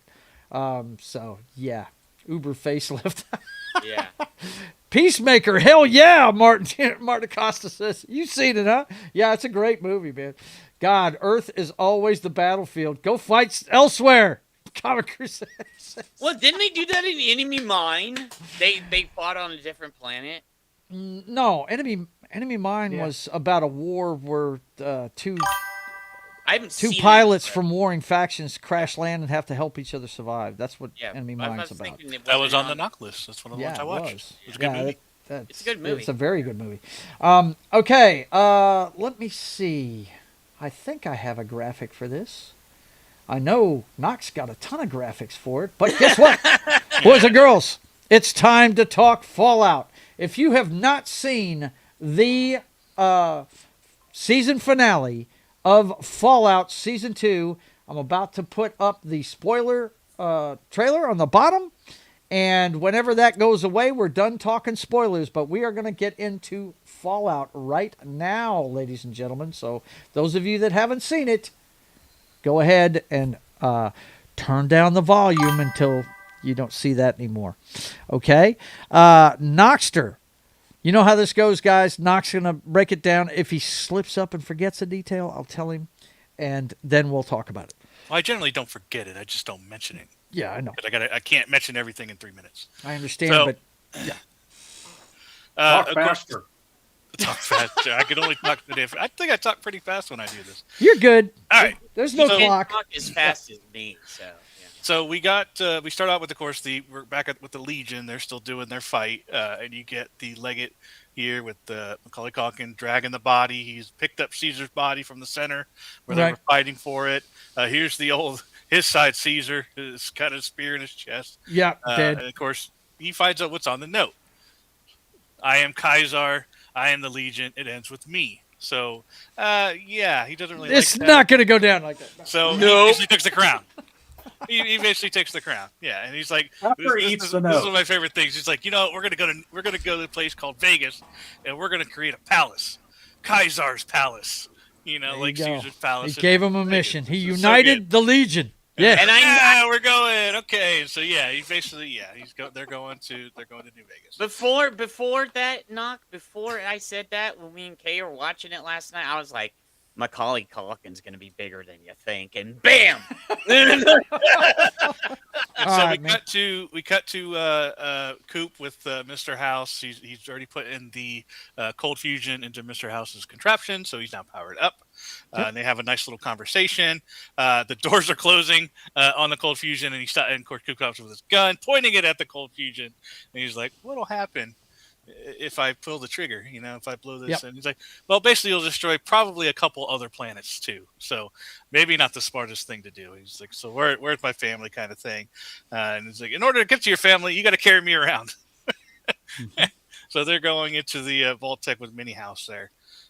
So that's pretty good. And then we cut to the fight scene, one of the many fight scenes in this episode, with the Death Claws now free from their very thin walls that separated them from Freeside and the Lucky 38. And of course, Maximus has found the weapons in the suit and is just having a grand old time. Just ripping up these Death Claws. I like the globes porn in the background. I thought that was pretty funny. Globes porn? It's probably something else. But and then of course you get this nice little scene where there's like 5, 6, 7 more Death Claws coming out, all seeing what's going on with the fight. We cut to Lucy, who comes to the head, and head is basically just like, kill me, kind of thing. And so she gives it its wish, and I think Lucy's goal at the end of during every episode is to get blood on whatever she's wearing. So Yeah. She had to do that here. So Right. We then cut. Why to does Norm. everybody want me to kill him? Yeah, right. Yeah. That's how fucked up the wasteland is. Yeah. Norm is being dragged around by what was his name? Ronnie, I think his name was. And, Yeah. They're basically trying to and then They're going to do him in. Yeah. they find someone hits the elevator to the Roach farm, and we find out, oh yeah, they're not that big. Yeah, they freaking are. But in Fallout, these are also the weakest enemies of all the enemies. So, But when you're not armed, they're pretty badass enemies, right? well, it also shows how weak these people are, kind of deal. They will still fuck you up at first level. Yeah, well, yeah, yes. For these kind of people, they're pretty tough. And of course, they all run to try to get to the back room where Ronnie pushes Norm out. You're not coming in here, kind of thing. And yeah, they get wrecked. It was funny how pretty they much get the Ratters get today, and they basically close the door. Except Norm, he hides under a table outside. And he's good. Yeah. Yeah. Norm actually is safe because of it. The plot armor is thick with this one. Yeah, right. We get a little bit really more building here with Coop walking down the hallway with heading towards the Vault Tech HQ here in Vegas.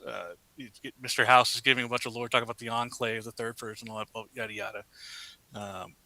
And of course, we get back to this where they start taking bets on whether Maximus is going to live against the Death Claws, because that's what they do in Vegas, right? They just bet on anything. Yep. And Thaddeus bets 500 caps, say he's going to win, and drops all the caps to the. Yeah, he says, "You don't have that many caps." He's, boom. I used to make money for a living. Yeah. Yeah. We did cut. I really like this scene with Lucy leaving the Vault Tech, trying to get away from there after she bashed her in the head, and then of course Hank catches up to her. They're having a little conversation. With that, we'll get back to them. We also get another little flashback where we see that Stephanie has become waifu to Hank after being Hank was knocked out that night. We kind of thought she was going to do something. I was thinking blackmail, but we figured somehow she would charm her way into his good graces, and she obviously did. Well. She did it very well. She put something on in the soap don't wash off, and I still think, and a lot of people say I'm wrong, but I may be wrong, but I still think she may be Lucy's mother, and they don't know that.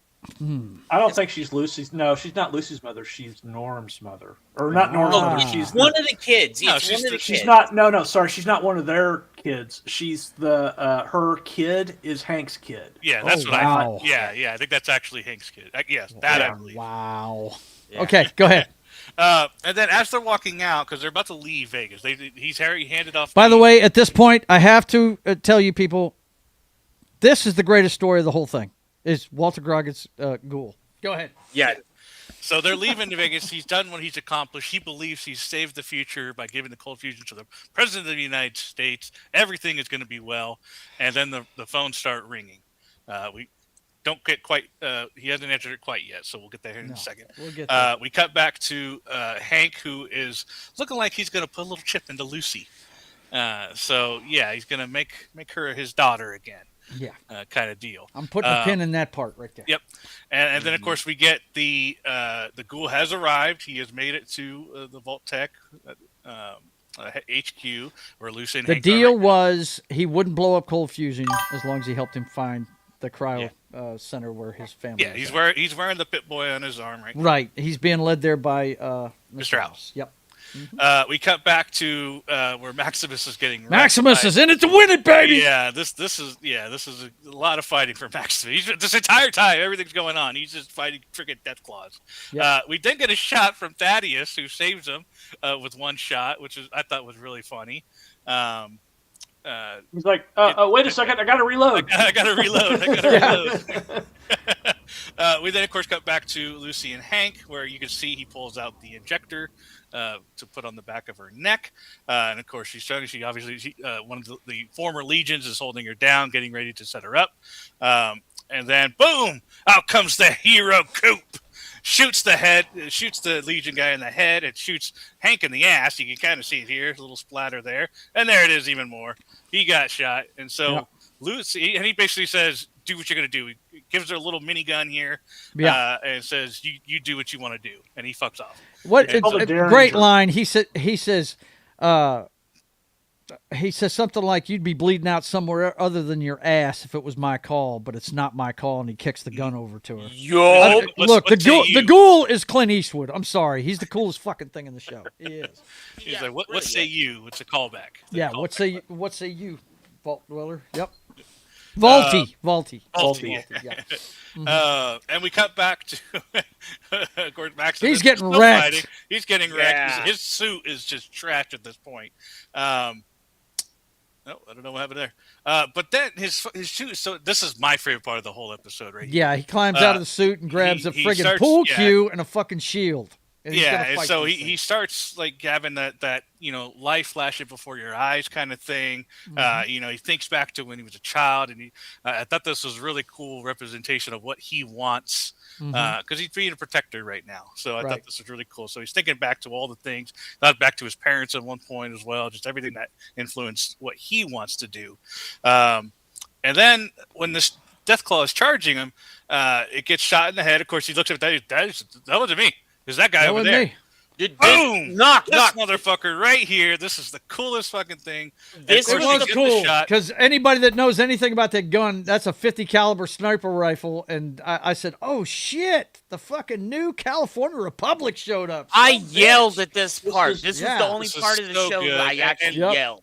Part of, It a lot of replicates Fallout fans' favorite scenes is the slow mo. That's the VAT shot. I knew there had to be something to that fucking And slow motion bullet blowing that thing's brains out. Yeah, I that's knew a there had kill to be shot in something to it. Fallout. That's when you're in VAT. I went ballistic on this part, Knock. I was like, "Oh my shit! It's the scene from New Vegas at the start."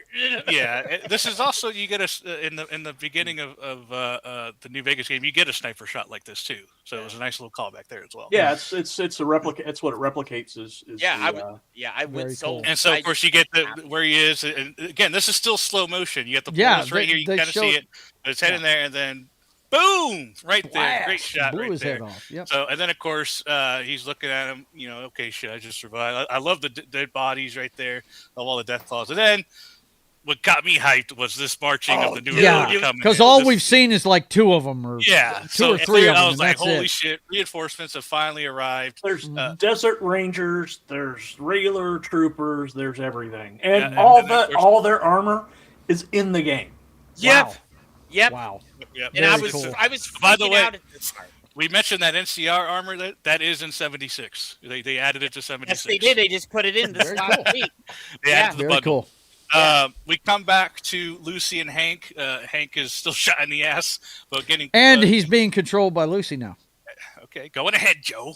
Well, she did it last time beforehand. Yeah. No, well, she was The last looking at time him. we saw her, she did it. Well, obviously she did, but they didn't show that. You don't see it until just now. Yeah. And of course, she has the little device which does this. But and they're talking about what's going on in the wasteland, and the Legion. They still talk. He's still talking about the Legion coming and all that stuff. And then, but he starts talking about something else that's coming up. And of course, she's wanting more D. She wants to know exactly what his role was in this. But of course, he doesn't want to give a lot of information. He says the next raid's coming. It turns out he has his own little remote. And before, I don't know if she was really planning to stop him, at least not quite yet, until he had information. He didn't seem like he wanted to give up that information. So he's already alluding to some other force. He says not everyone's chipped. There's something else out there that's also controlling people that's already been activated. And then he basically, in its own way, offs himself, and he loses his memory. Yeah. And so, yeah, basically at this point, he has pushed the button. He's lost his memory, and of course, she's very sad. Which I don't know. This scene caught me really good. This is great acting for me. For Ella, and then she gets this kind of off, staring off in the distance, Luke Skywalker style into the sunset. If there was a sunset, she'd be staring at it right now. Right. But then she gets turned around when she's called by Maximus, who has finally found her after all this shit that's going on. Finally found her. They go up to each other and just they hug it out. Yep. For Maximus, she's the best thing in the wasteland, and. All that good stuff. So it was that was really cool. And then the complete opposite scene. I loved it. You go from that like heartwarming, they find each other kind of thing, and then you To the come retard protesters banging on the door. Yeah, this is such a good scene. And this is one of my favorite parts because he's like, yeah, finally she's been exposed. And then of course she opens up the Hank's keepsake box, and this is the you can actually see right here with the E. There's Enclave. You also see when it's turned on. She puts it on, and then as she's putting it on, you get to look at it, and they come back outside where they're like, yeah, you know what? Death to them, that's the management. And he's like, that's not exactly what I was going for, but okay. And so okay. so he kind of notices that he went a little far with it, but there you go. She turns it on. Of course, it is communication with the Enclave, and she puts out a call for Phase 2 to be initiated. She also announces herself as Hank McClane's wife, which we have already established at this point.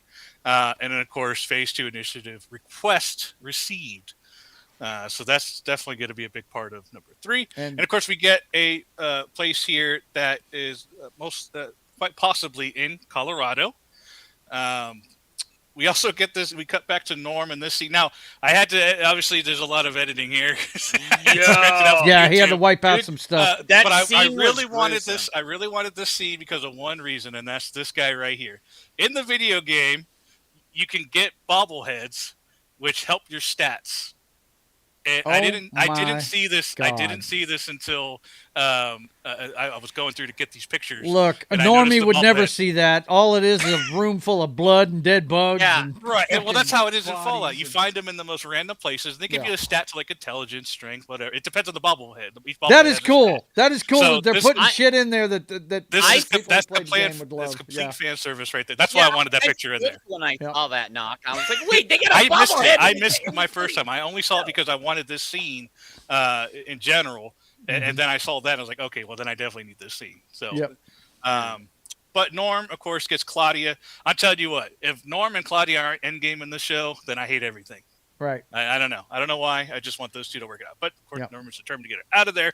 She's pretty much the only one that survived that freaking room. Right. And then, of course, now we cut back. We cut back to the phone call. All the phones had gone off while they were walking by in the airport. So, of course, Coop picks it up, and it turns out it's Mr. House. Mr. House is saying, whatever happens next, it wasn't me. Yeah. Pretty much. Wasn't me. And so Coop looks around. He notices that there's a bunch of people in suits looking at him, and, he basically got narked on, and I'll get back to that in a second. We then cut to, of course, hey, big surprise! There's nothing in the frig, as we all kind of suspected. I honestly thought it would have been more of a surprise if they were actually there. But anyways, yeah, I said that to Kay too. We kind of all figured that there wasn't going to be anything because they didn't show any bodies. Of course, he has it. Mr. House opens it for him, and of course, there were none of the daughters either. But he does see this. Now, this was an earlier conversation in the show of them talking about when they were maybe we'll go to Denver when they were still talking about what to do next. They were like, we should go to Colorado.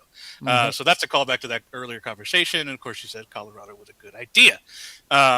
So naturally, and then it cuts back to where they're actually, this is where we finally learn that, because we knew he had been divorced. We knew that had broken up. He had been labeled as a pinko and all that good stuff. And this is why, because he tried to save them all. Yeah. He tried to save him. He gave him to the Enclave, and the Enclave basically turned on him and turned him into what did they call it? The Un-American Acts or something? Yeah, it's the McCarthy era shit. Yeah, McCarthy. But in this, it's really revealed that he's telling her, hey, this was all me. You stay away from it so that you can think of our daughter. Right. This he's is where telling you really her find out. He's going to take the bullet. Don't even say anything about it. Yeah. Yeah. So we find out that it's funny. This season we kind of find more that she's not a bitch. She's actually, they're both very much in love by the end of this, and he takes the bullet, and she just he just wants her to keep going. But she still did him dirty though, bro. She still did him dirty. So of course you get him being taken away in handcuffs. So we now know what happened at the beginning of the series where everyone hates him. He's divorced and all that good stuff. But now we know at least that. Now we know why he ended up working birthday parties. He meant that to happen. And of course, when finding this out that he now has a mission to go to Colorado, which sounds like is our next area to go, at least in the TV show, he leaves Mr. House. Mr. House is like, we need to go against the Enclave. We need to do stuff. He's like, man, he's like, fuck off. You don't get it. Family. Which is kind of funny because it sounds like he's going to Colorado where the Enclave most likely is. So it's kind of interesting. So anyways, he stays there. We then get a shot of the Legion going to New Vegas. We also get Lucy and Maximus in here where they look out the window, and of course they see Legion's army coming. I also thought it was a nice touch. I didn't notice it my first time, but this is Casino, but of course you just see Sin right here, which I thought was kind of funny. And she's basically like, I could have stopped this, kind of thing. We could have done something to prevent this. And he's like, Welcome to the Caribbean, love. Right? Welcome to the fucking wasteland. Welcome to the right? wasteland. You know. Yeah. And so I thought this was again really cool scene. This is I really like their art. And then of course we get this awesome shot of guess where he's heading. Gee whiz. Kind of thing. You got Doggy back, and they're going Into the across. wasteland. They're going there. So So Colorado, because you can see the Rockies in the distance. Yep. Yeah. And then you got the post-credit scene. Then we got the post-credit scene. This, of course, the Brotherhood is still fighting each other. And then we get Quintus. Quintus, the Unifier, is dead. Quintus, the Destroyer, is born. And we get this motherfucker. Dude, I saw that. Pure fan service right here. This is Liberty Prime Alpha, which you see in Fallout 4, which was freaking awesome. Is a big robot that you control, and you take out the communists. That's its purpose, you know. So and it has a lot of great one-liners as it's moving. So that is the end of that particular. So that is the end of season 2. Now, what I wanted to put a pin in the micro control system. When he was trying to put it in, when I was watching it, I said, okay, if he tries to put that thing in her, then she needs to stop fucking around and kill this guy. I mean, it's obvious that he doesn't give a fuck about her if he tries to do that. And then she turned around and did it to him, and I was like, that's kind of strange. Well, in essence, he did. Well, she was gonna wipe his memory. Yeah. Which, in a way, you can consider that killing somebody. I guess, but. Something that got missed. I didn't Hank miss said, did. "Yeah, you did." I omitted. There's a difference. Hank said that he's already sent his agents out into the wasteland. Well, that's going to be interesting to see because he definitely did something there to activate some people. Yeah, he said that he said that he's already, I'd already, this isn't something along the lines is that this isn't the first one. I've already put it into production and have sent my agent. I've already basically saying there's a bunch of chipped people out there who's doing what he wants. Well, I mean, no, that's what I kind of mentioned earlier was that there was also non-chip stuff, something else going out there as well. Oh yeah, Phase 2 is definitely something big. It wasn't just chip. It was also. It wasn't just his little experiments. It's something else too. I think what also. I don't know if they're going to do it, but activated could also mean synths. Dude, I think they're going to do that, and Why not? I don't think they're going to do. I don't know. I don't know if he particularly. I think they're going to do that later on. It's FEV being released more than anything, but we still haven't seen synths. So maybe that's season 4, but that is a thing in the Fallout world. Well, they're going to go to Vault 20 or 33 and 32. Is going to get FEV released into them. Yeah, the normie guy thinks that too. I think that's what's going to happen there. Yeah. What I think, especially since Stephanie is sealed off from all that shit, that's going to be her way out of there. Once that happens, they're all going to get infected by something, and she can There's get out. an escape tunnel under the I think she can get out of there just fine. Of the Overseer's desk. Well, just keep in mind, Joe, that if they get hit with the FEV, it's going to turn them into bloodthirsty fucking critters. So yeah, I know. That means they're not going away, and she needs to get out there somehow. Mutants. She's not going to get out because they get turned into murderous things. Yeah, I got you. Another thing. Sorry, go ahead, Jed. What the thing that frustrated me, I was like, oh, they're going to make Brotherhood steal that one game canon now, too. And I'm like, oh. No, they didn't. I did like some things in it, but well, explain yourself. Why? Go ahead, John. There's an Xbox. No, I get the game. Why is that going to be canon? It's not. I don't see where Jed's going with this because there's nothing. There's nothing from any of that. The only thing that's been made canon has been Brotherhood or Fallout. The Fallout Tactics. That's the only other non-mainline Fallout game that's been made canon. Was that main canon? I thought that was still not canon. No, it's been made canon. They've made it canon now because of this. This episode made it canon. Well, not this episode. all the way back to the first episode where they showed or when the Legion first showed up, when they showed the McCarran Airport. Yeah. There's equipment from that game in there. Yeah, you can see it. Clearly. My next thing is the war between the super mutants and the Enclave, which is what I'm hoping we'll get in season 3. So I'm wondering if we're gonna get the dam fight because That's done. I think they're done with New Vegas. Except outside of the well, no, you're right. They still have the Legion. I mean, I think that's gonna be fine. You've got the Legion and NCR there, and they're gonna do the dam fight probably. Why would they care about the dam? They need to fight about New already, Vegas right now. That was done a decade ago. Everything from the games is in the past. I thought. Yeah, it is. Yep. Right. It is. Yeah, you're right. I wouldn't put. My thing is nothing has been mentioned about this dam the entire, except for a snow globe that they had on Mr. House's desk. There's nothing been mentioned about the Hoover Dam. So I don't know because that town hasn't been. There's been nothing about electricity, nothing about power or anything like that there. I think it's just the fact that it exists, and that's why the Legion wants it. I think the battle is going to take place in New Vegas, not necessarily the dam. Well, I tell you, as a total moron to the games, I think it was good. The best thing in it's the fucking Ghoul. His story arc is what I give a shit about. It's fucking awesome. I love it. I think it's great. I knew those two weren't in there, and and whenever we saw the postcard, we saw that they're probably still alive somewhere. Which hey, go get him, man. He's like the kung fu of this show. You know what I mean? He's looking on Kung Fu. The guy was walking through the desert looking for his brother. And in this, he's looking for his family, and he's the badass motherfucker. I think I love it. I think it's awesome. Hey, Joker Voice, good to see you. He says, howdy, boys. Stopping by to smash that like and hello before my show. All right, man. You guys go check out the Joker's Voice on Wednesday is overbooked. It's a great wrestling show. If you're into wrestling, you need to be following the Joker's Voice. It's good to see you, man. Go ahead, John. I didn't mean to step on you there. The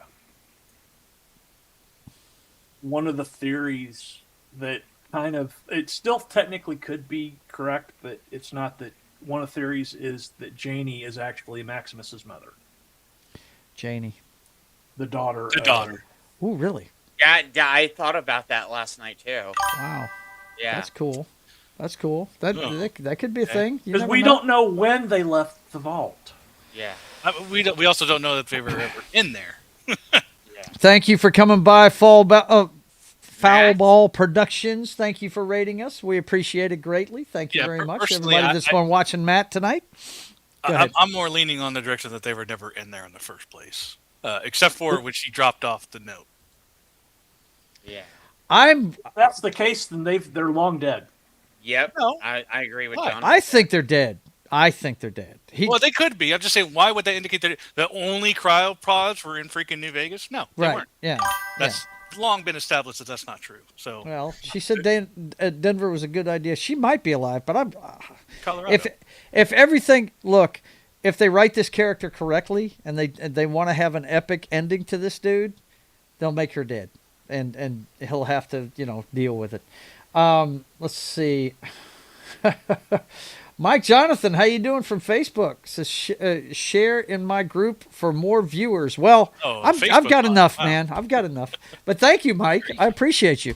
Yeah, as a normie, I love what's going on. I think that Maximus is going to be working with New California Republic since they bailed him out, I'm sure.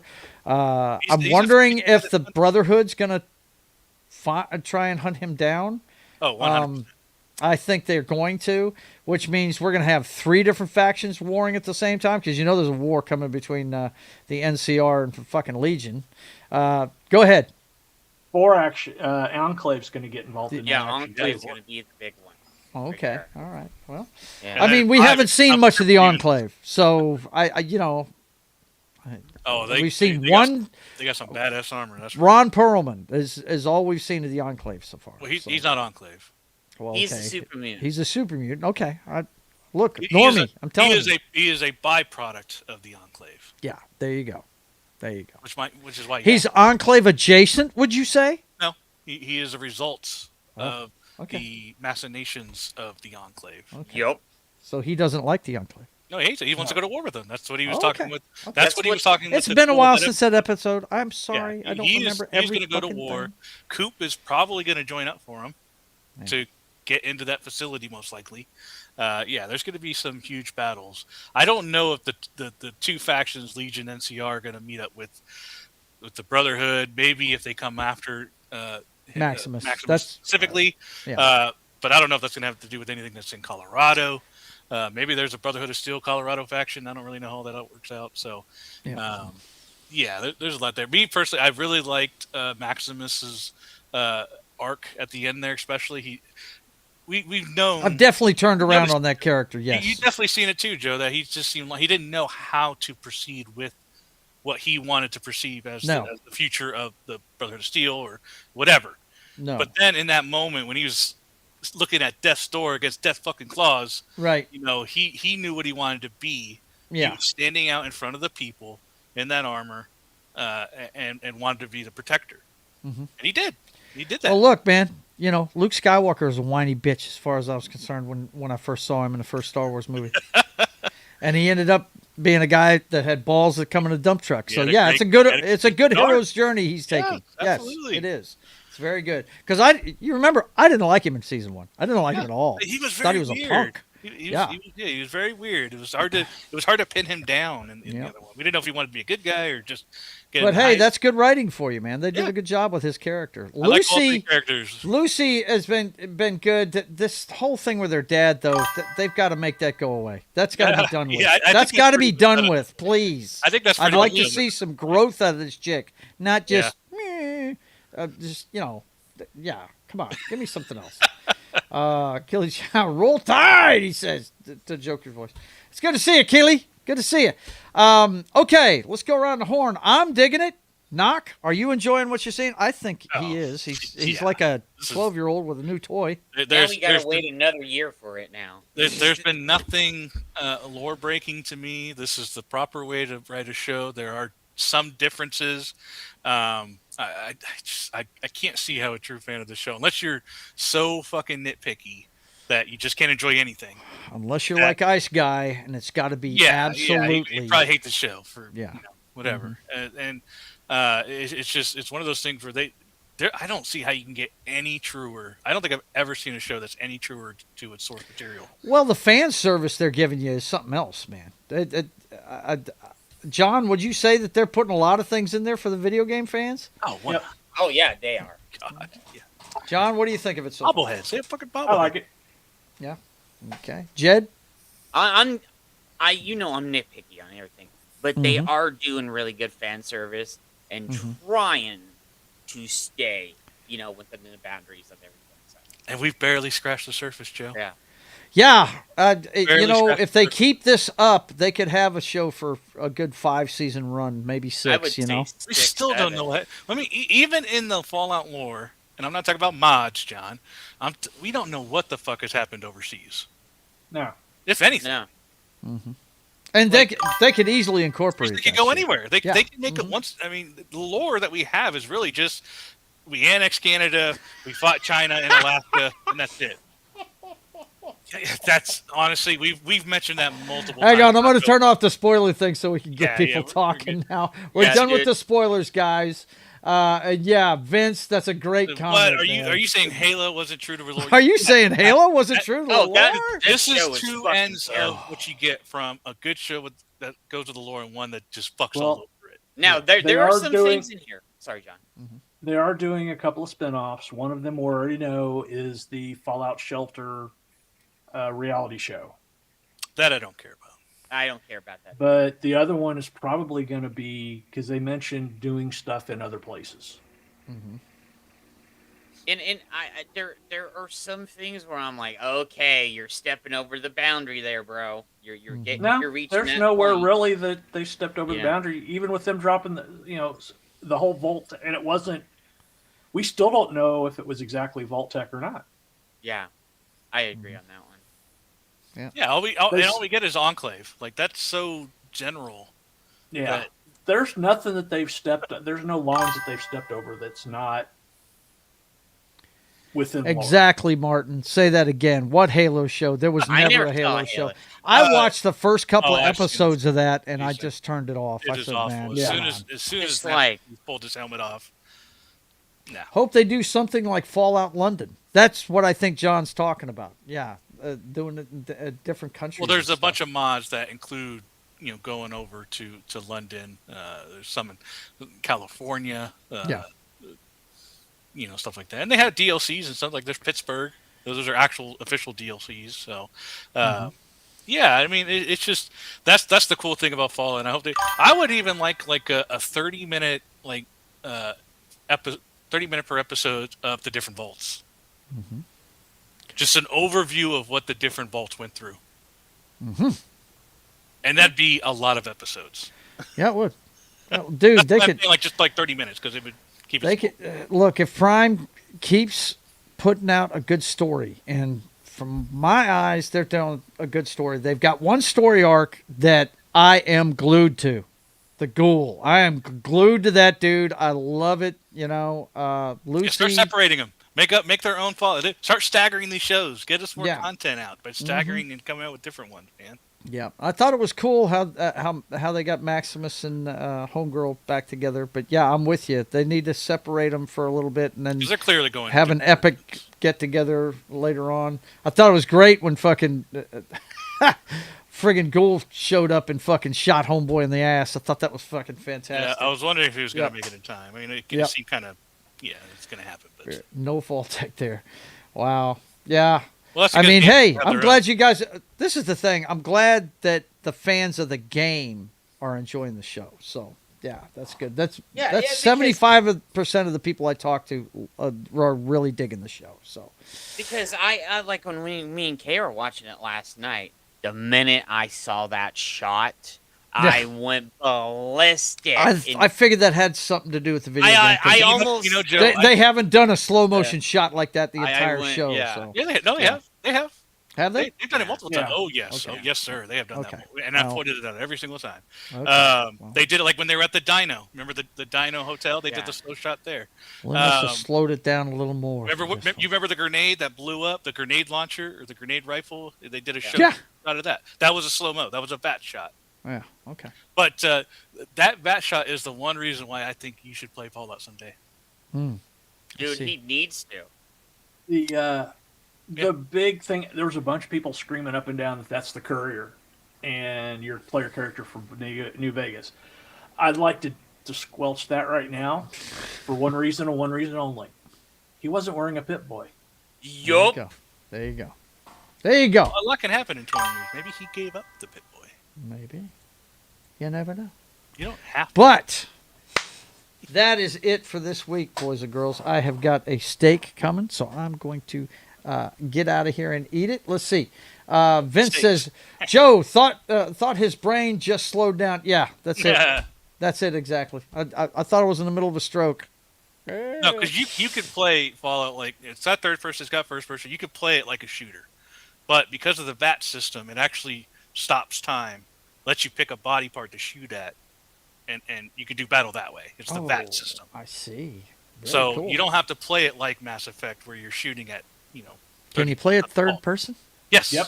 Yeah. Oh, that's good. And you can use the VAT system. First and That's a third. plus for me. You hit one button and it stops the game, and it actually gives you a chance to shoot a particular body part.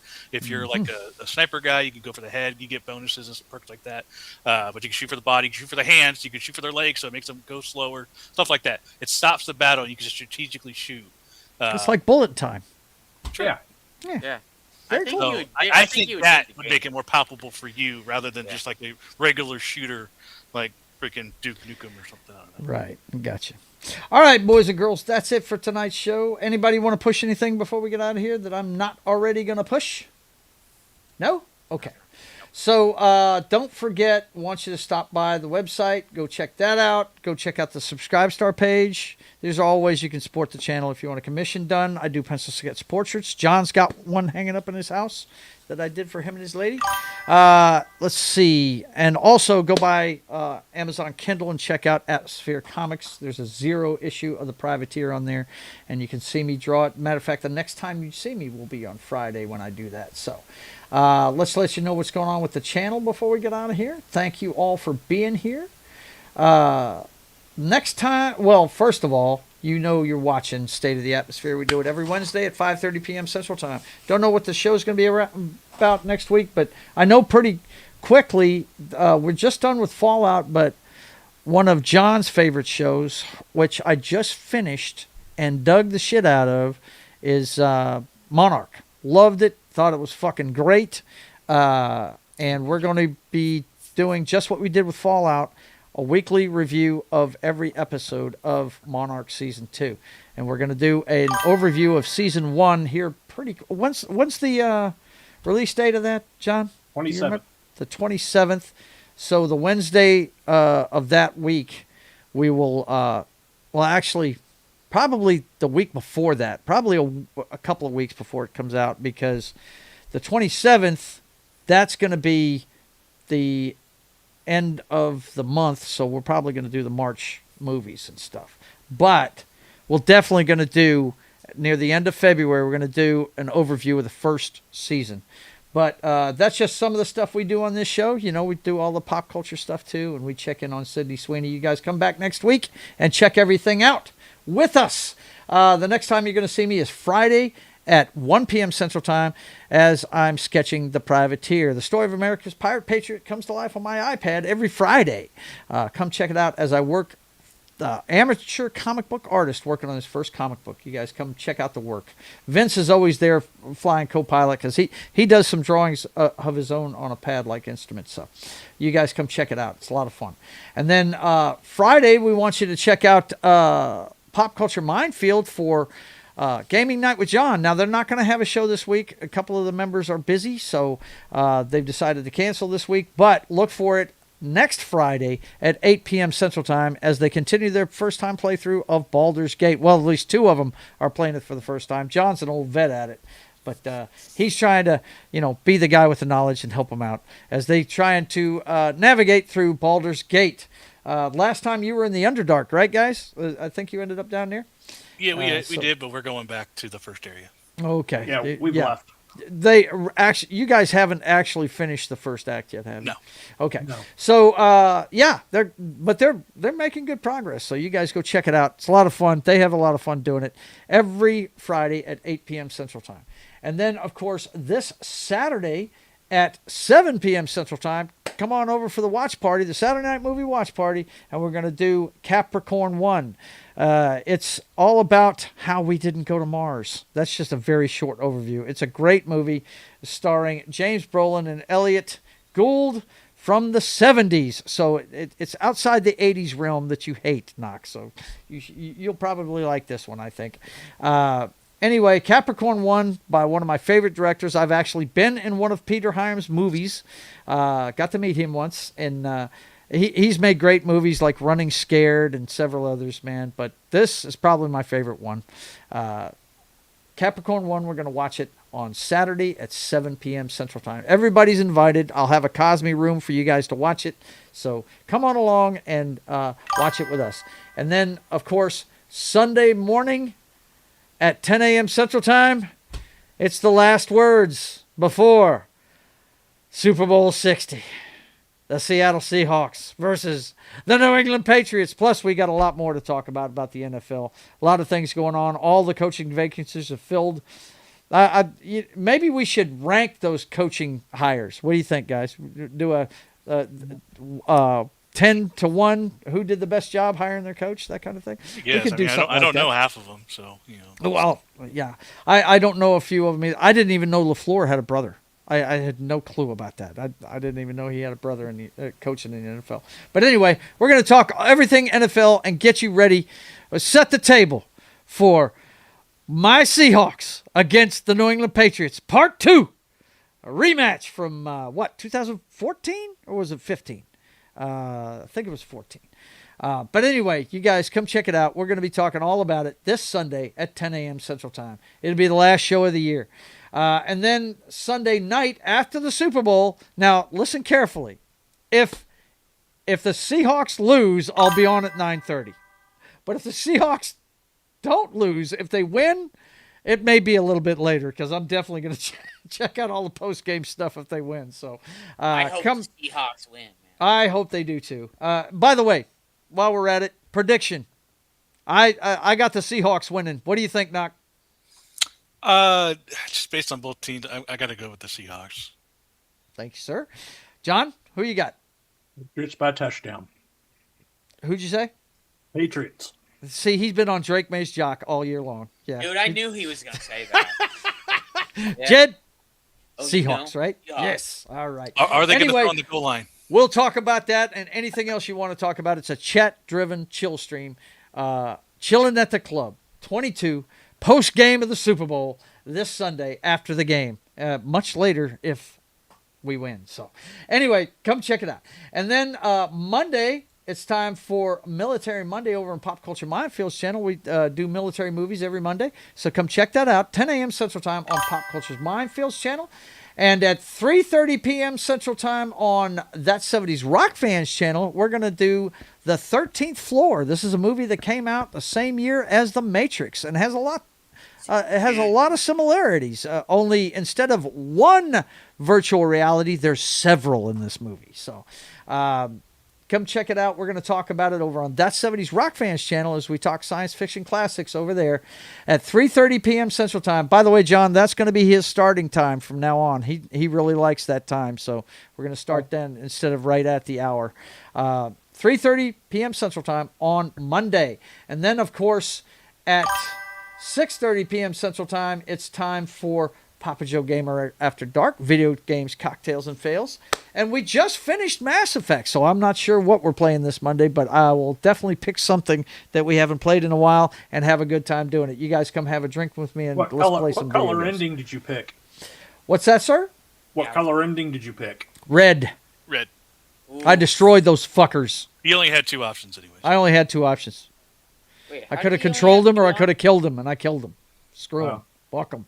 And I, Remember, he didn't have the and I killed the smoking man, too. Fuck that dude. You only get the others if you have the DLC. He has the original. I forgot it. He has the original. I got the original 360 discs. Yeah. Mm-hmm. No, you get it was red, blue, and green for your colors. Yeah, I didn't get a green one. Green yeah. you only get is if you save Legion. Yeah. Because and Legion died in the last one. So, yeah. So yeah. Anyway, you guys come check it out. I'll have a video game and we'll have a drink or two and hang out. So that's Monday at 6:30 p.m. Central Time. Also, when it comes to video games, I want you to hit that notification bell so you can check out Living Room Late Night. That's when I get on and play a video game late at night when I'm winding down. It's just me, the PS5, and the chat. So you guys come check it out. Whenever you see that notification bell, that's when I'm on. And then, of course, after Monday, that brings us back around to Wednesday on Pop Culture Minefields channel, where we'll do Wednesday afternoon matinee. Or we always do a good movie that day. It's Gary, Anima, and Martin talking about a great movie every Wednesday at 3 p.m. Central Time. And that's right before State of the Atmosphere. So let's check the chat one more time before we get out of here. Of course, Vince is Johnny on the spot with all the links. That's right. It's a rematch, baby. That's right. Is his brother Jacques Lafleur? Yeah. The hunter from Harriet Anderson's? I don't know, man. That's the first time I've heard of this guy. The 13th Floor is a good movie, Vincent says. Let's see. After the Super Bowl, yes, Comic Relief Crusader, I'll be on. But it's just me. I just talk to the chat. So stop by in the chat and say hi. He doesn't let anybody else on. Nobody else gets on that one. Look, Sunday nights are for me and my brother. And my brother's been on hiatus, so I do the chilling. The only time we get to see Joe is on Wednesdays now, or game night. So there you go. There you go. That's the one time I don't let people show up. Come on, man. Give me a break. Yeah. I can do one show with just me in the chat. I can do that. Joe already killed his crew, so he didn't get that option. Yeah, dude, I saved Legion. So. Yeah, Legion didn't die. Your choice has got to kill. whatever.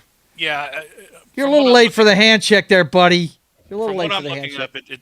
up, Legion didn't matter for the choice. You had to get high enough score for the EMS. Oh, I Oh, see. is that what it was? Okay. I thought. Well, I just thought it was required. I didn't think Legion had anything to do with it. Maybe next week after the Super Bowl. I hear you, buddy. I hear you. All right. Well, listen, boys and girls, I want to thank each and every one of you in the chat for being here. Keely Chow, we have got to find you a friggin' 12-step program.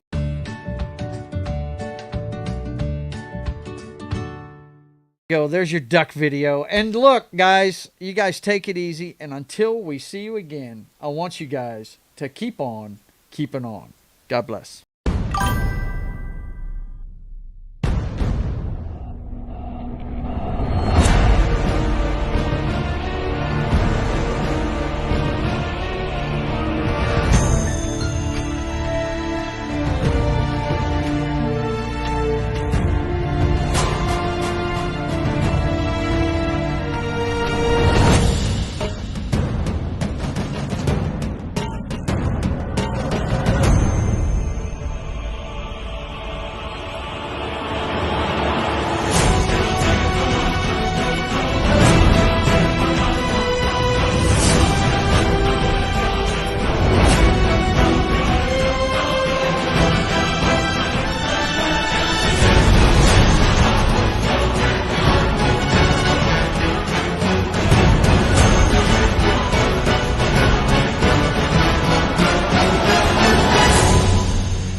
Don't forget whether you like them small, medium, or large. Titty Tuesday continues into Wednesday every week on Joe's Atmosfere's channel.